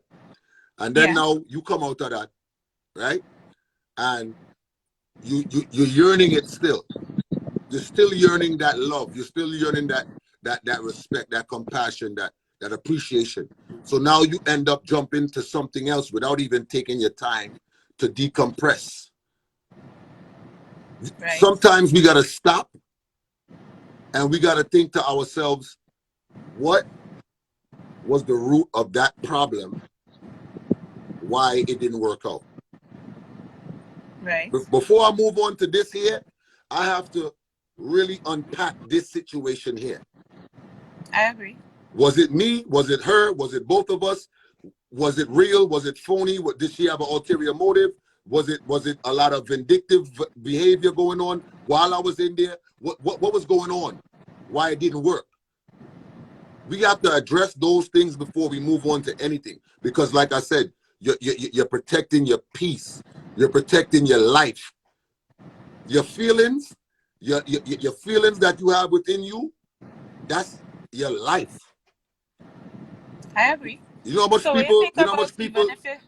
much people suicidal and all kind of thing because of relationships? Really nice. Oh, sorry. You understand? Yes. So you have to be able to protect that at all costs. A lot of people who don't belong in your life, we are allowing them to enter inside something that's supposed to be so delicate, so fragile, but yet so protected. You understand? I agree. You I ever? mean, Yeah. sometimes to these same people, right? Mm-hmm. Like we say it happens to have children with them, like in my case, right? Mm-hmm. They sometimes teaching their sons, their daughters to be that same way, you know? And you're having problem, and sometimes you're wishing you don't have to deal with these persons for the rest of your life because you have children with them. And it's like, you know, you want to have peace sometimes, and they're so toxic and vindictive. They're just torturing you no matter how you try to be good, you know. So I That, don't understand that. a lot of Like, those things come from the past. Past as a child, a lot of them things come from that. You know what I'm saying? A lot of things come from what people see as children growing up. and then they're teaching the children that. There's a lot of resentment. It becomes a cycle. Right. You understand what I'm saying? It becomes a cycle because if you haven't addressed or dealt with the thing, your childhood drama, then or trauma, I should say, then guess what? It becomes thrown upon your children too. Right. And that's why you have wicked people in this world, because guess what? This is what they know. You understand what I'm saying? This is what they know. Battle. And a lot of times when we're dating, we have to take time. We have to take the time to get to know someone. We have to take the time to evaluate if this is what we really want to be in. Just because things might be great in the, understand that. Listen, things is always beautiful in the first 2 weeks, the first 3 weeks, the first month, I'll give it even unto the second month. Things is always beautiful. Oh, we're nice. We having a good time. We going to the beach. We going here. We eating bake and shark. We everything nice. But you have to give yourself a chance before you commit into anything. Before you decide, listen, the sex was good. Oh, he got some good dick. Oh, her pussy good. Oh my God. You know what? I'm locking it down. Do you know what you locking down? Really? Do you really know what you're locking down? Would you want to lock down good prick? Or you want to lock down somebody who really love you, cherish you, value you? Because let me tell you something. I don't care how strong you are. One of the most fragile things in your existence is your feelings. Right. You could hide it all you want. You could play tough all you want. But inside you're dying because your feelings is hurt. Exactly. You understand? So you have to protect that at all costs. Protect your feelings, protect your energy, protect your peace. Don't let nobody come and uproot your peace because prick nice. So prick means so much to these women that they're willing to go down a whole toxic relationship for prick. Not me. I just always tell people that could never be all you have, because sometimes that's all a relationship remain with, and people just holding on to that, which I don't even find makes sense. If you want something futuristic, especially if you have children involved, that can never be all you're settling for, because it's a bigger thing than sex. I mean, you have somebody that you have somebody that don't encourage you, don't support you, not willing to give you any type of money or financial help. This person doesn't you can't go by that person's house, all kind of thing, but the prick nice. So guess what? The prick nice, so you're gonna settle for nice prick or nice nanny. So if that's what you're looking for, that's what you're gonna get. I think there's a mentality of young people. That's what you're gonna get. Of young, immature people. That's what I think. Because if you have a adult thinking, you would want something futuristic. You would want something meaningful. You know, you want to build something. You want to be a team with somebody.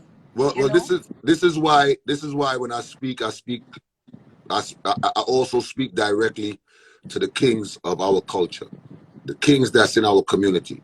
We have to protect these women from a lot of the shit that other men are putting them through, right? And I'm not saying that it's our responsibility to go and this and that in people's business and affairs, but I'm saying those women that need to be protected, because there's a lot of women that don't want to be protected. There's a lot of women that is comfortable in their toxic existence. There's a lot of men that is comfortable with that. There's a lot of women that is comfortable with being for the streets according to society today and all of that. Let them do that. Let them do that. But you see the Well, women, yeah, that's a choice for they yeah, have. let them do And that. Everybody has their don't choice to live their life according to how they want to. But the women who do want better, the women who do have them those standards and those traits that we need, excuse me, to build our society better. We need to protect them. I agree. Excuse me. You understand? So that's just what it is. You know what I'm saying? All the yamed them, all of the little fool them that want to be out there and settle for that lifestyle, they can. I just say the same thing, and I'm not judging them, but everybody have different values in life, and the women who value a good man should be appreciated. Of course, 100%. I agree with you. I agree 100% because let me tell you something. A lot of men might not talk much. A lot of men might not express their feelings much, but majority of us, that's how we feel. And that's why you see a lot of the times when I'm doing lives and stuff, you don't see much men calling in because they don't want any backlash. They don't want to be judged. They don't want to be laughed at because, oh, this is how I feel, or I'm expressing my feelings. Oh, am I fool? Am I girl clown? Am I this? Am I that? Listen. I agree. You know? I agree. And I mean, if it's not being taught from you, I wouldn't really know. Exactly.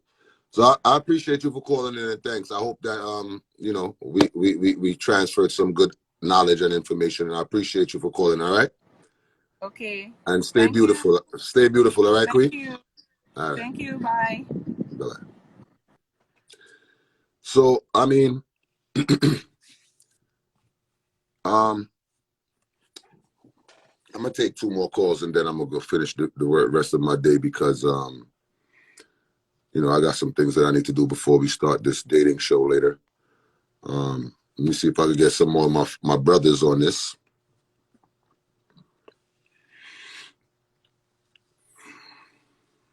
Hey, yo, Major. Blessings, my brother.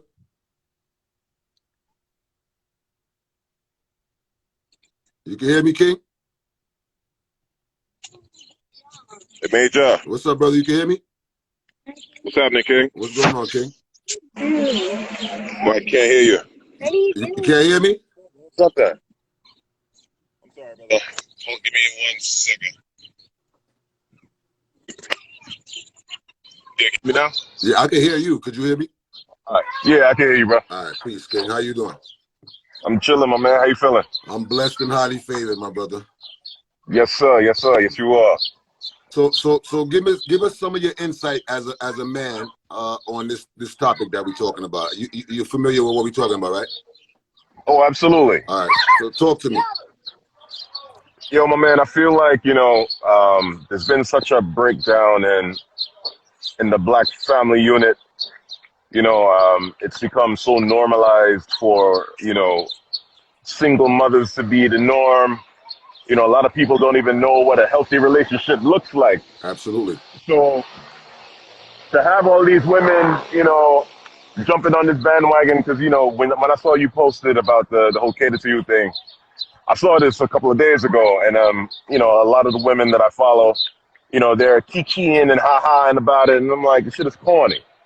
You know, because it's like, you know, I'm in my 40s, but, you know, I remember there was a time when, you know, women actually did cater to us, you know what I mean? And we catered to them, you know, but, you know, they rather be about, you know, they hate the Destiny's Child cater to you song, but they love bills, bills, bills. They want us to pay their bills, but they don't want to cater to them. You know, it's like, it's okay to hate men. It's okay to bash men, but as soon as we tell them to stop wearing bonnets or, you know, which I would never do, but, you know, whenever we try to tell them about themselves, it's, oh, stay out of women's business. And I'm like, nah, man, we need to be our brothers and sisters keeper. Absolutely. We need to, you know what I mean? Like, we need to check each other. And I think a lot of times, you know, growing up in the 80s and the 90s, you know, we had community, we had village. Like, you know, my neighbor saw me doing something stupid, they might smack me upside my head and be like, yo, I'm gonna tell your mother on top of that, and then my mother's gonna smack me upside my head. Exactly. You know what I'm saying? Yeah.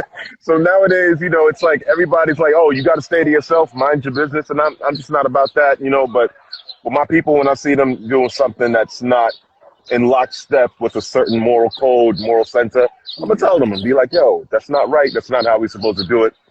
You know, I love and support women.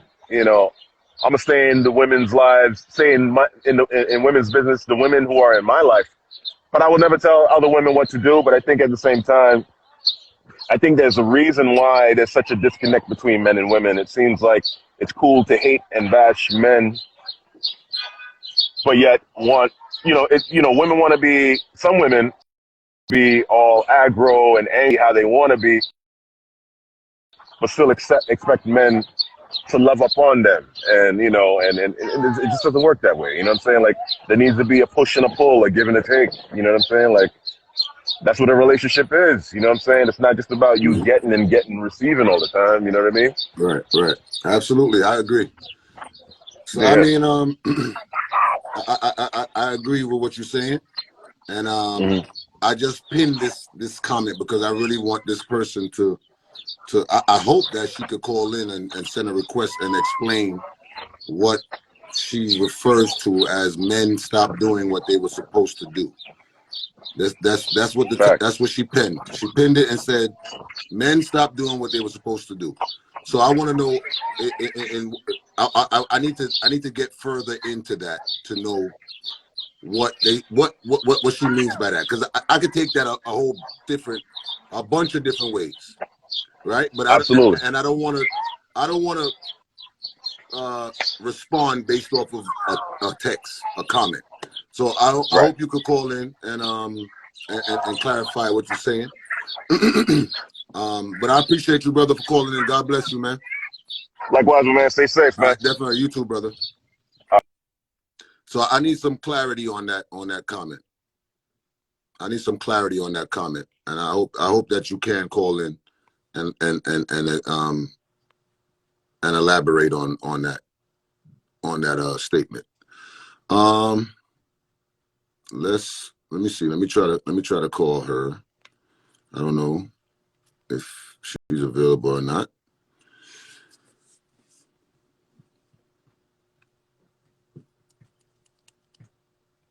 Oh, you at the nail salon? Okay, cool. So then we'll just not acknowledge that for right now, because like I said, I don't want to respond on a text, and I don't know in what capacity you mean what you're saying. So I'm just going to leave that alone. And we're going to go to the next caller.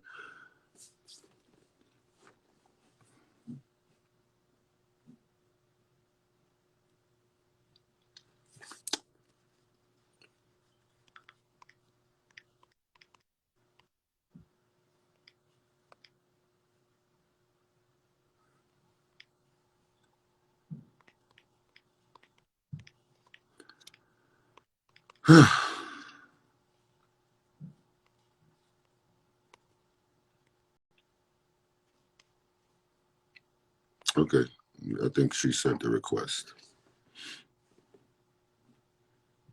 Let's see. Okay. Hello. Hey. Hello. How are you, Queen? Hello, I'm doing fine. Much blessings to you. How are you today?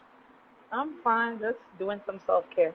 Okay, good. That's a great thing. It's always a good thing. All right, so elaborate on what you were saying about men stop doing what they were supposed to do. Well, in my opinion, I think men are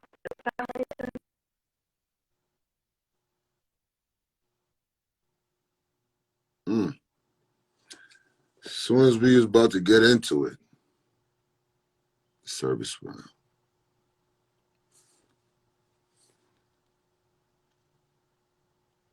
The service is acting up. All right, resend your request, please.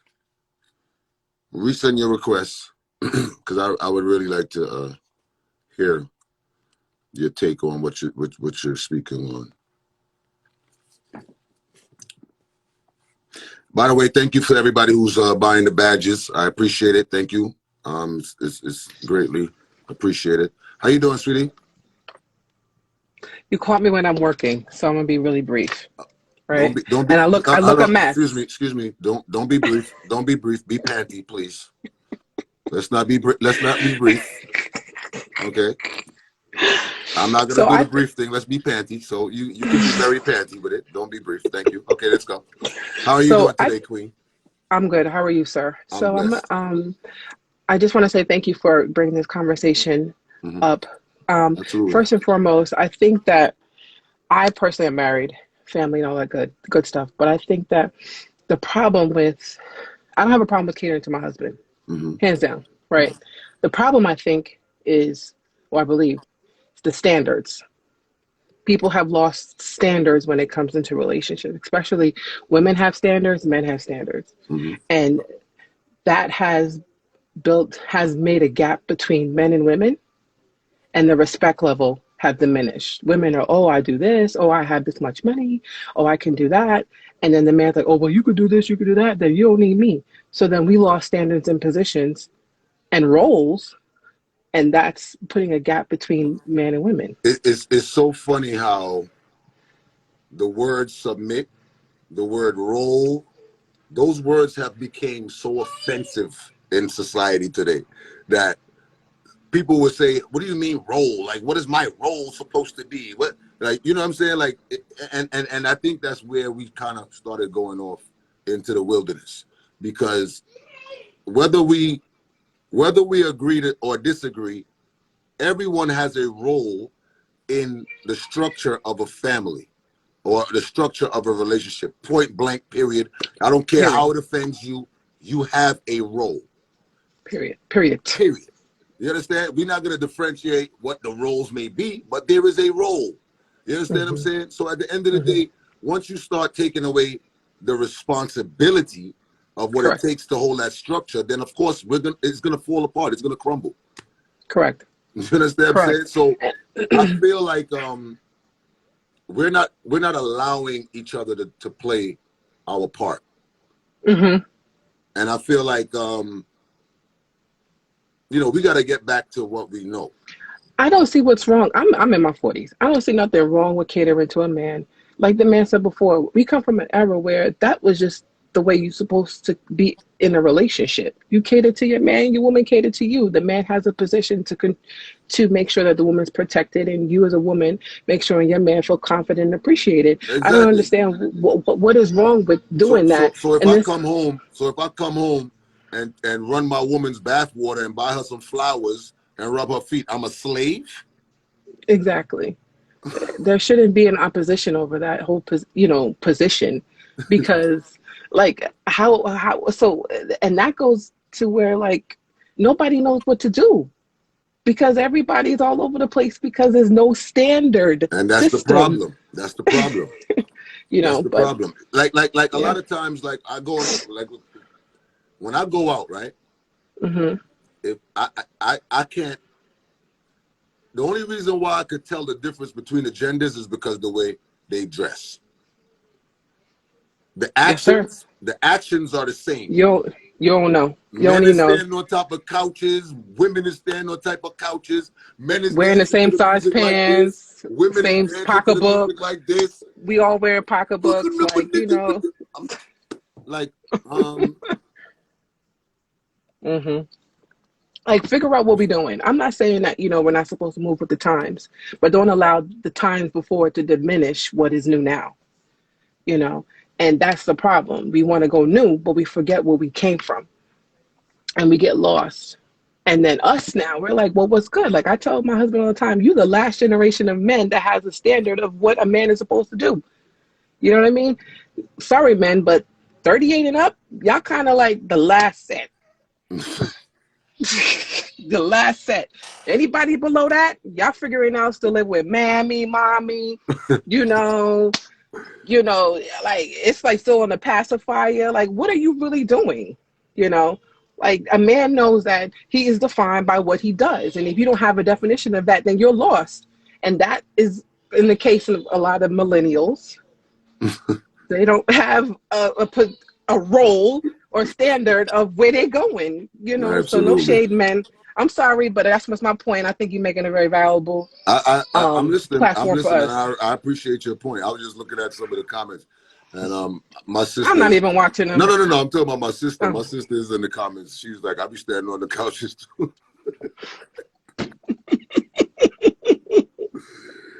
Yeah. You got this. Yeah. And I'm like, which one is you? Is like, you don't listen. That's all I got to say. It is what it is. Me and my I husband appreciate watch you you for every calling. night. Thank Me and you. my husband watch you every night. We are on tonight, Thank Thursday you. I night, appreciate every you. night. I appreciate Thank you. you very God much, bless sir. you. God bless you and your union, man. Thank you. I love it. Take care, right, Queen? You too. Thank you. Blessings, yeah. Bye. All right. Let me see if. Okay. I think she's back.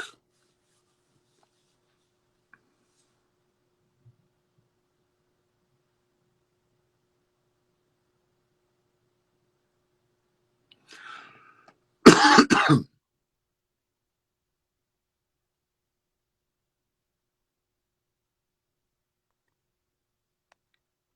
don't know. All right.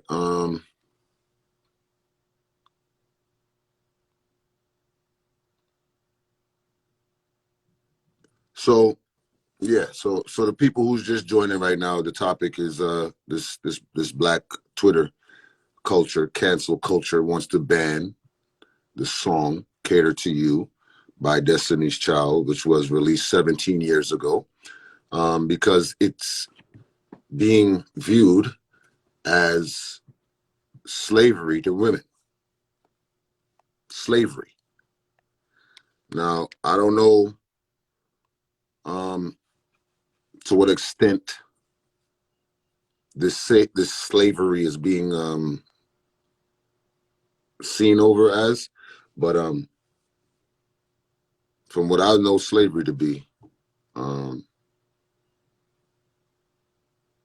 don't know, it's a little harsh.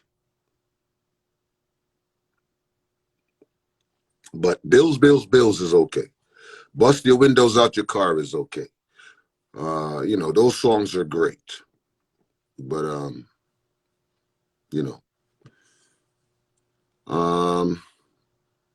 Ayana, where you at? You say you want to speak. Where you at? I don't see your request in here. So let me know, man. Let me know how y'all feel. I'm gonna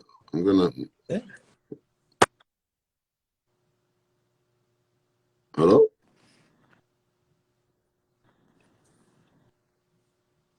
Okay, I don't know. Look like he was getting a happy ending or something.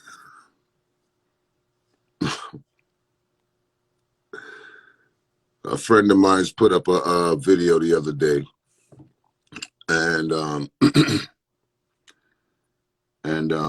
it was a girl putting up a video, and the guy was next to her, and she was like, "Yeah, me just I walk down the street with my boo," and he said, "Yo, you can't snap me. You can't snap me." And she said, "What? I'm just taking a video." And he said, "You can't snap me, brother. You can't do that, bro." And it made me think, like, we're in a society where men are calling their girlfriends brother and bro. Brother and bro is what we're calling our female women, our counterparts that we lay down with and make love to and kiss and talk to. Brother is the word that we choose to call our queens. Brother, bro, but catering to you is slavery. Slavery to women. A woman wanting to willingly, not forcefully, because my understanding of a slave is being held against your will, is being forced to do things that you don't want to do. So slavery is a woman willingly wanting to show her gratitude and appreciation for her man, that's slavery. Okay?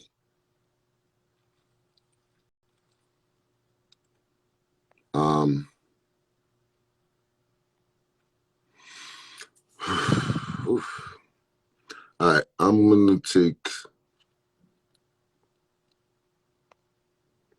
Let me take one before we get out of here, because like I said, 8:45 we'll be back with Mature Mondays for Playing for Keeps. My Journey or Odyssey. Okay, I'm coming to you right now.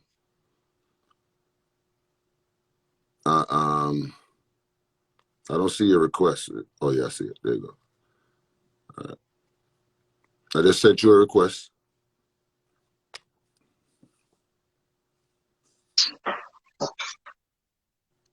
Yo.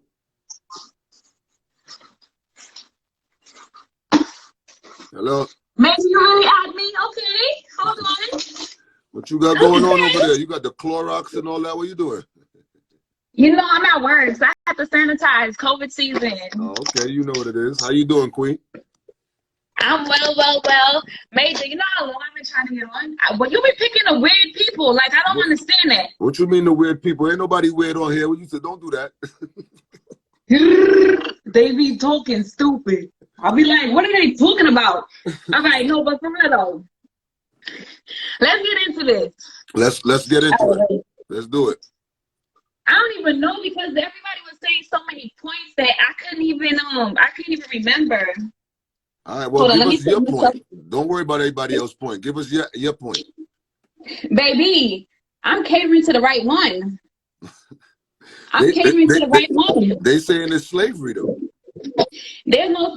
Let me tell you something. You gotta understand. Once you identify that there's a system in place and it's working, you don't feed into it. You understand? Because there's people who their job is to ignite certain arguments. Because why some countries don't even promote gay talk, promote and violent talks, period, because they don't want it to become aware of it. But because they're constantly shoving it in your face, once you bring up that topic, like, oh, you don't cater to your man, you're now feeding that cancer. But if you don't even have to feed into that right now. You say, word? You think like, oh, you can't cater to my man? Let me make some skits where I'm showing how women gonna cater to their man, showing some skits how men are gonna cater to a woman. We don't have to highlight the negative. We could indulge on the positive. Right. That's the argument. So we don't even have to. And you made a skit today. You was like, hold on. Oh, you made a skit, and you was talking about. I don't like this phone. I want my other phone. So you made a. They say you from the Bronx. That's true. I'm really not. I'm from. I'm from South America. I am a born Guyanese. Are you dumb? You live in the Bronx? No, I've never lived in the Bronx. I'm from Brooklyn. What are you talking about, Bronx? Oh, no. I've been to Bronx like twice. I'm from Brooklyn. Brownsville. Brooklyn Heights, somewhere. But anyway. Yeah, baby. So, I don't like how I look on this thing, yo. For real. So what I was saying, so you made a skit. You were talking about, yeah, I fucked his shorty, or his shorty fucked me. Don't come to me. Go to your shorty. But that's still highlighting a negative situation, because you're showing like, oh, women is easy, or women is not respectable enough for themselves that she's gonna sleep with two men at one time. You understand what I'm saying? Say that again. So that's still. Say it again. Say it again. Say it again. So you made a skit today. You was like, oh, I slept with his shorty, or you slept with a woman, but she had her man. Mm-hmm. So that's still highlighting a negative situation where it's promoting like, oh, women don't have respect for themselves. She gonna give it up to me, but knowing that she got a man. See, there we go again. Not taking accountability. That's what that is. That's called not taking accountability. Because you're saying that I'm highlighting something that somebody else did. That's what you call that's what you call pointing a finger, and that's what you call not taking accountability. Because guess what? Whether you want to highlight it or not, this is what happens in the community, right? And if we don't address because there's no such thing to me as just ignoring shit that happens. Because you know what happens when you ignore it? What happens? It gets out of control because you're not addressing it. If somebody keep arguing with you and picking on you and all of that, and you ignore it, you keep ignoring it, you know what's gonna happen? They're gonna keep doing it because you're not addressing it at no point in time. So I don't agree with just allowing things to happen and not highlighting it. You understand what I'm saying? I agree with nipping it in the bud. And guess what? A lot of the skits and sketches that I do, the reason why I do it is because I want us to look back on ourselves. I want us to see for ourselves how we really look. You understand what I'm saying? Because a lot of times when you look in the mirror and you see how you look, a lot of people tend to be like, oh, shit, I look crazy out here. You understand me? So at the end of the day, we cannot normalize none of that shit. You understand me? And that's things that people go through every day. So if you sleeping with two men at the same time and they're not aware of it and you're in a relationship, guess what?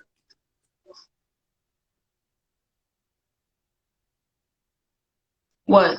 You're the problem.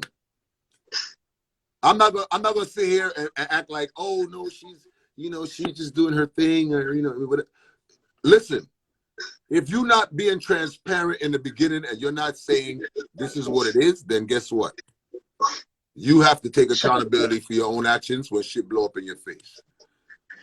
That is understandable. I'm definitely comprehending what you're saying, but that wasn't my argument in that situation. I'm just talking about even with the Black Twitter. First of all, my understanding is like there is Black Twitter, white Twitter, Asian Twitter. It's all probably bought out by the 1% who wants to gain control and who wants to force their narrative on whatever agenda that they want to push. Right, we understand that. But are we gonna sit back and allow it? Are we gonna sit back and allow and continue to let people? Because let me tell you something. There's people within our community that is down with the destruction of our culture.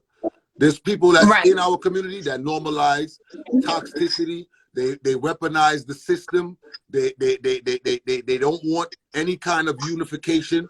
They like the fact that they could segregate genders and all of that. There's people right in our own communities and culture that does that. How long are we going to allow people to defame the people that made a difference in our culture? The people who set standards and the people who made accomplishments that we can sit back and be proud of. Beyonce is one of the biggest stars on earth. On earth. So everything that she's done and accomplished, we're going to take a song from 17 years ago to say now, oh, this is women's slavery. Mm-hmm.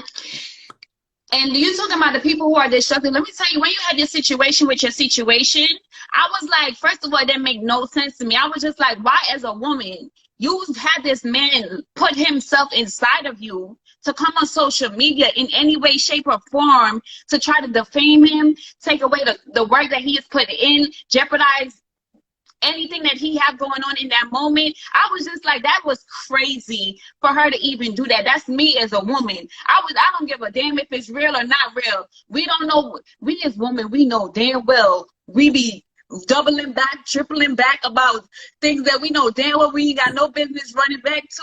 You know what I'm saying? But and I was saying like when some men be like, oh, my baby mother or my this.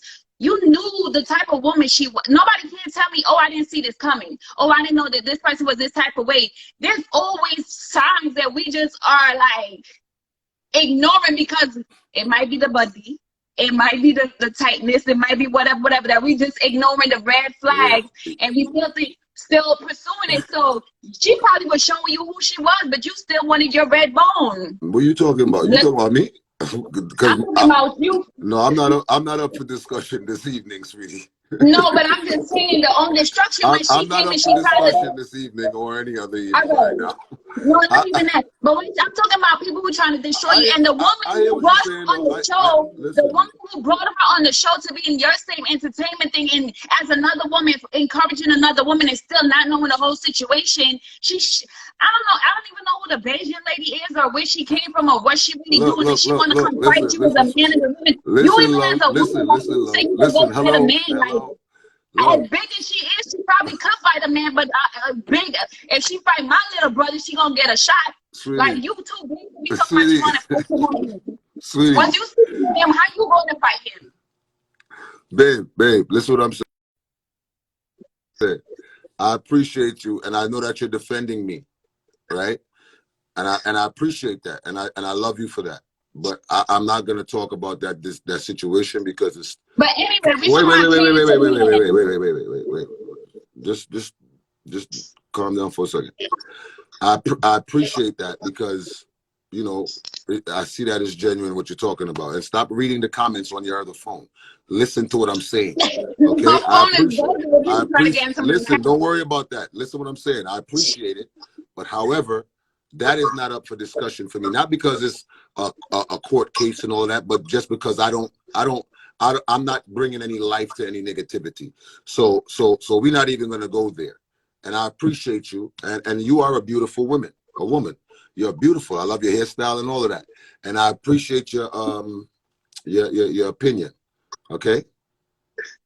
All right. So stop entertaining the comments and all that, because I seen you went and get your other phone so you could read them, so you could talk and go back and forth. Listen, we don't need to do that. I'm not going back and forth with nobody on here. I'm just letting you know. But I appreciate you for calling in. All right, sweetie? All right. Enjoy. Have a good one. All right, you too. Stay blessed.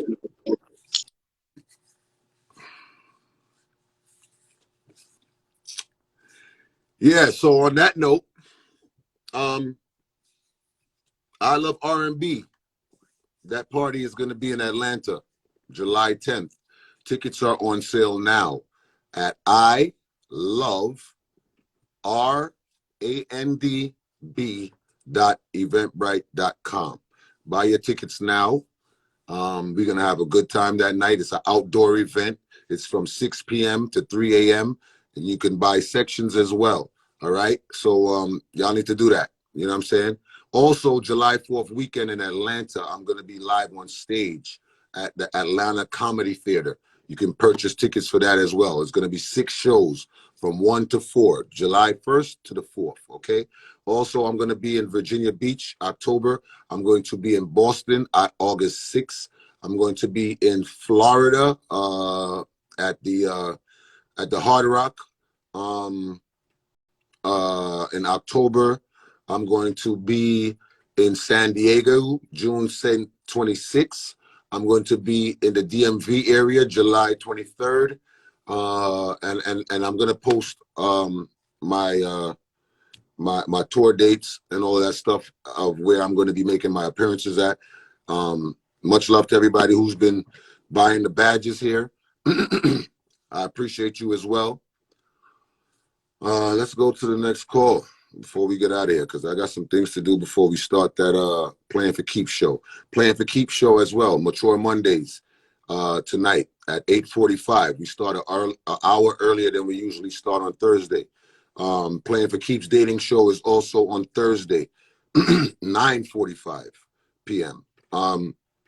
Also, we're going to start the King's Conversations, and we're going to start the Queen's Conversations, okay? So look out for that as well. And, of course, the show, Playing for Keeps, is still a thing, and we're still working on it, all right? So I truly, let me see if I could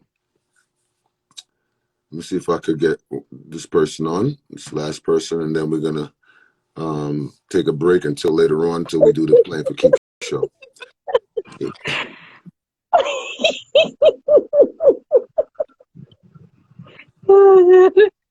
Major, I almost forgot what. Listen, let me get get to regular program. All right. My take on the whole situation is when they speak about woman being a slave, remember back in the days, man used to be the provider. You work, you got bush, you come in with the things them. The woman is responsible for the household.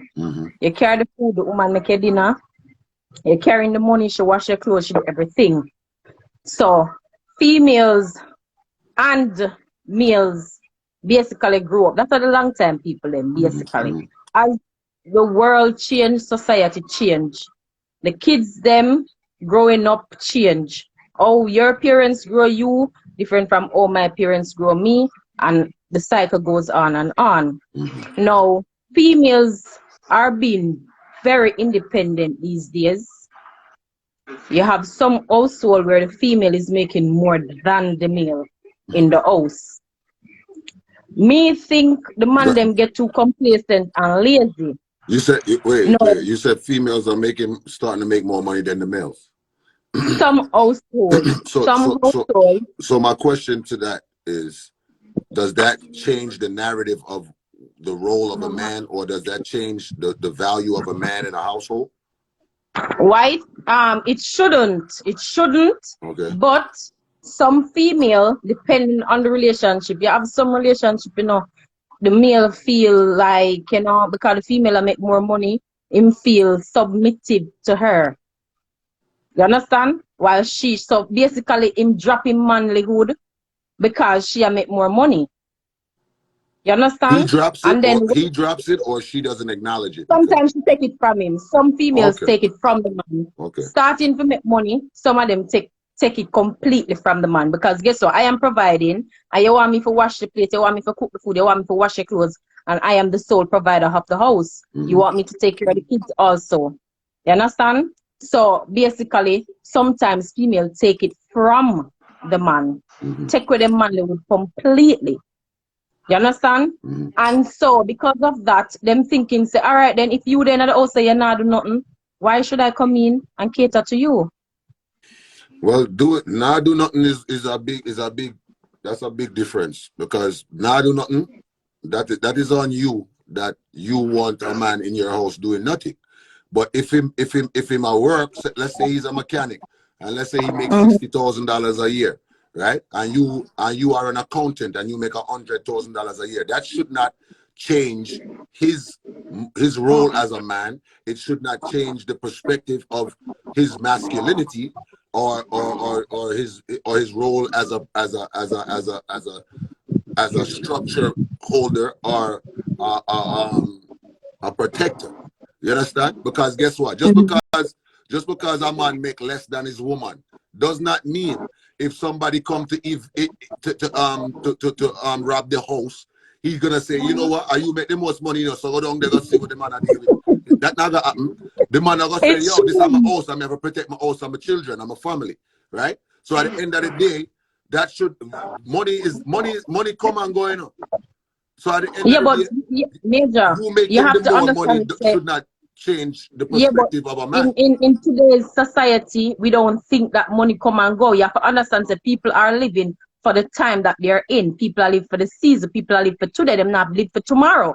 And that's just the reality of the situation. No, it shouldn't. I am just explaining why they classify. For me think it's a bunch of female that is independent and some hurt females that sign a petition against this song. Because that's one of the things that, apart from me reading the Kama Sutra book, Cater to Me was a song for me, where help me to say, all right then, let me learn to do this to my man. Let me learn. Can remember say, for me never get no training to do all of them stuff. You understand? So that was one of the songs that helps to motivate me. But I think it's just a bunch of bitter females just petition against the song, basically.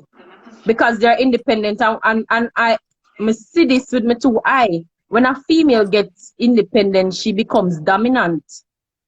That's how she portrays herself. Like, listen, I don't need a nigga because guess what? I can buy this to myself and I can provide for myself.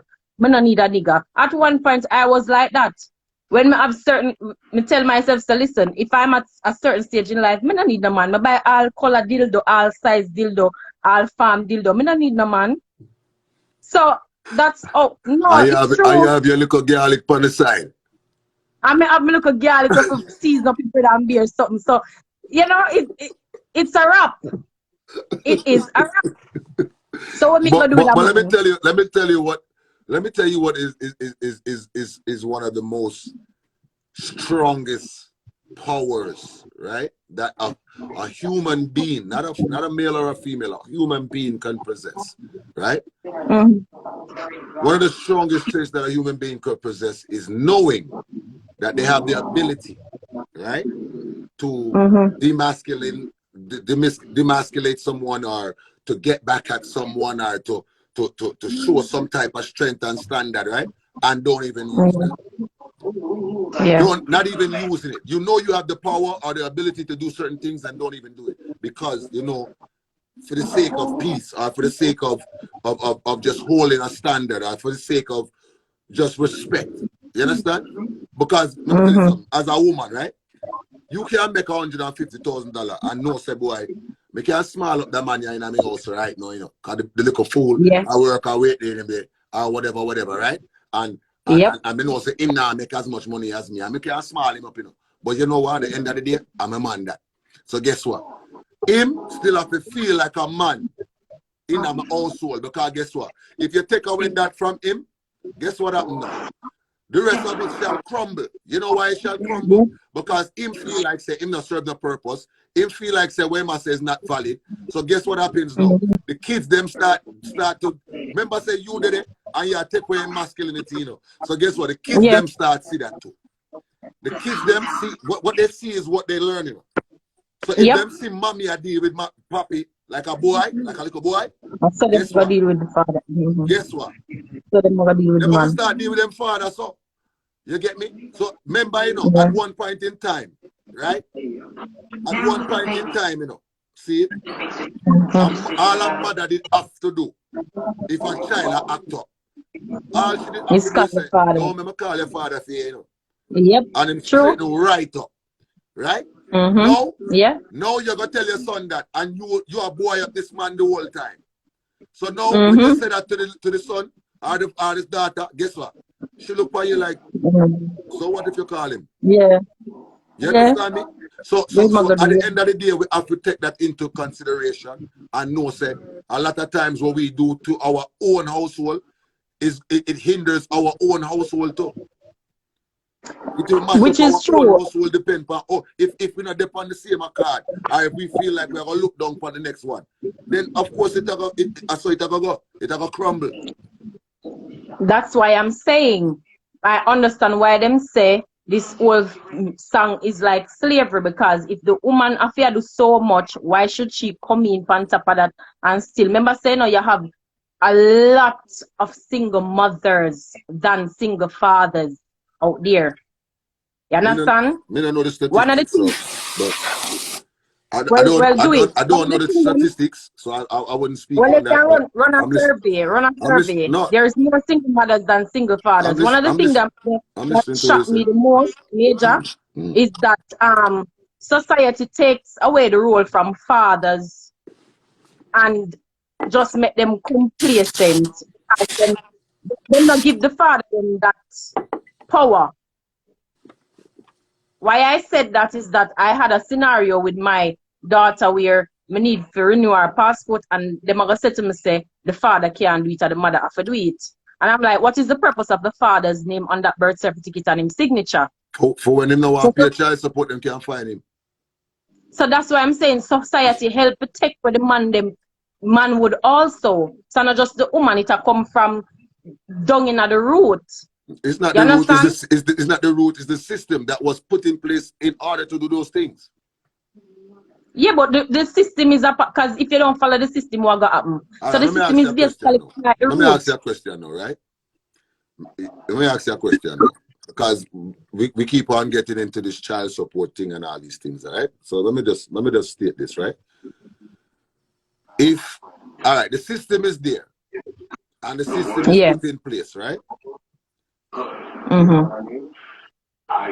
If you don't go into that courtroom or into that courthouse, it cannot affect your family. If you don't utilize that system, then it cannot affect your family. That is number one, right? Number two, think about how much man, right? Because guess what? Me can put a house, me can buy a house and have it empty, you know. If me not put nobody in there for live in there, the house is of no use. You get what I'm saying? Yeah. All right. Now think about this now. How much women do you know that is out there, right? That the baby father may be taking care of their child in a good, decent way, but out of malicious behavior, then we go to the system just to have him name in a courthouse. Just to have a sense of demand on this man's life. Because we know one man will take care of them picnic and everything. Them will get $500-600 a month or a week or whatever, right? And guess what happened? Them go to court and they will accept less than what the man is actually giving them just to have a stipulation on this man's name. So it's bitterness we are going to. So we're talking about a system that is put in place, but if you don't utilize this system, it is of no use. So guess what? If we are going to continue run to this system, right, and give them the authority for get into my child, my child's mother, and my life, then what does that say? That's why when you use the word accountability, it's home, because we don't take accountability for what we do. Exactly. You understand? Because in most females' eyes, the other day may have a conversation about this. If it's not nasty, we don't enjoy it, or it's not entertaining. We don't think about the kids. You understand? Most females are like that. But we can't just say, all right, then the female, them are the one, them we always make this the way how it is. The male, them give account, them have to take accountability for the situation also.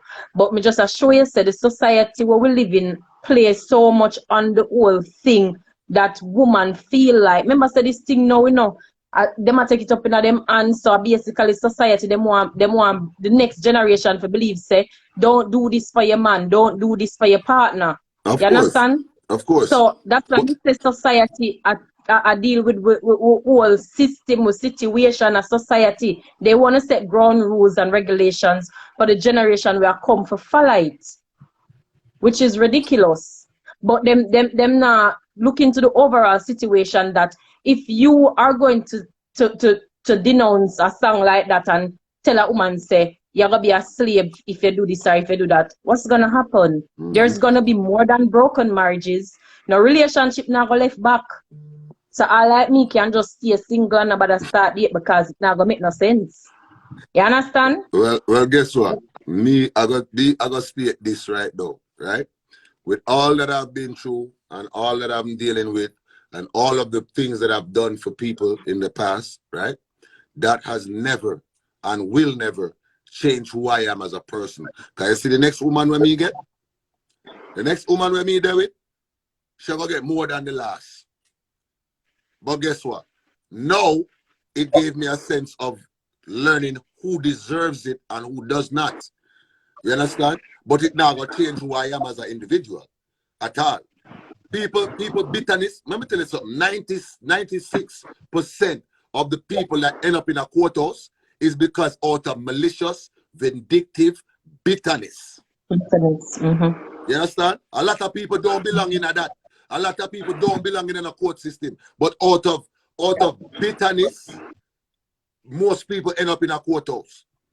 So guess what? At the end of the day, it now gonna change who I am as an individual. You're now gonna make me bitter. You're now gonna make me hate people or hate woman or hate black woman or nothing like that. It's never gonna happen. The next person who me do it, I gonna know so them deserve what me I give them. And them are gonna get the world same way. You understand me?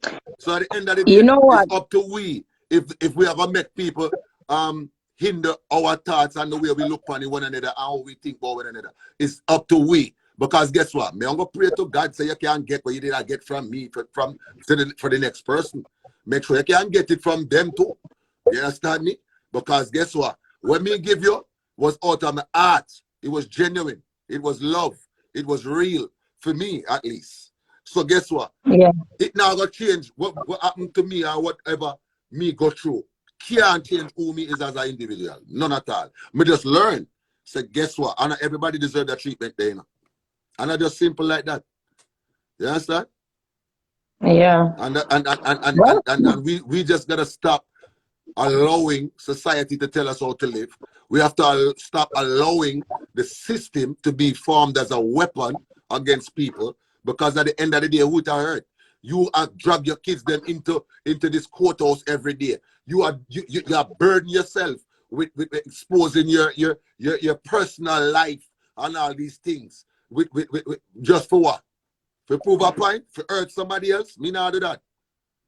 Me rather move on with my life than for have this purpose to hurt somebody else. You mad? I'm gonna stand up in front of one judge for make one judge tell me what me fi do and what that person have to do. Me alright.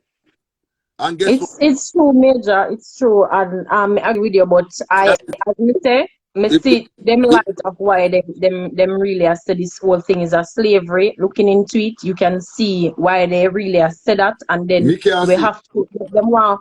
You can't see, but I clearly understand it. But as you said, society not supposed to. You're not supposed to make society teach you how to live, or you live based on what they are saying, which me acknowledge that and me accept that. And for me, it's like you did say something to me about conversation a couple weeks ago, and you say, you know, it's gonna be difficult for the next person to come and trust and believe. Even when me I said to you, said no, Major, I don't think that way. Trust and believe, say, that's how I feel now. It's going to be really hard for the next person. When we say, all right, you see when me say difficult, meaning I'm taking, I'm proceeding, but I'm proceeding with precaution. You understand me? I'm proceeding with precaution. So at the end of the day, it not gonna work that way. It not gonna work so easy for the next person. Where me just love you and just want adore you and give you the world and all this stuff. But that not gonna happen again. You're not gonna see that happen. That not gonna happen. You understand? You have to prove to me say you deserve that. You get me? You have to prove to me say you deserve that and that you rate me to the point where I would want to do that for you. You understand? Yeah. So at the end of the day, I just saw life go. But me not gonna keep you because, as I said, me have only a thing to do, and we have about 3 hours and couple you things have a blessed before we day start the dating show. But I appreciate it. Much love, yeah? Hello, Marlene. Bye. Bless. So, on that note, ladies and gentlemen, I appreciate you guys for joining in. I appreciate the different opinions and views and the way, you know, this conversation has taken place. I appreciate it. Much love and much blessings. I'm going to see you guys later on at 8:45 for the Mature Mondays Playing for Keeps Dating Show edition. I've seen a couple of people reach out. Put in the comments, what about King's Theater? Yes, King's Theater is a go, and King's Theater is on schedule for Labor Day weekend. All right, so get ready, New York City as well for that as well. Please just pay attention to the flyers that I post. When I do post them, give it a like. Let me know that you know, you guys are interested in where I'm going to be, because I love to interact with my fans. It's been a long time since I've seen a lot of people in these different states, and I appreciate you guys for you know, staying the course and you know, being a part of my journey. And it's just a pleasure to interact with my fans and the people that love and support me. I appreciate you guys over the years, definitely.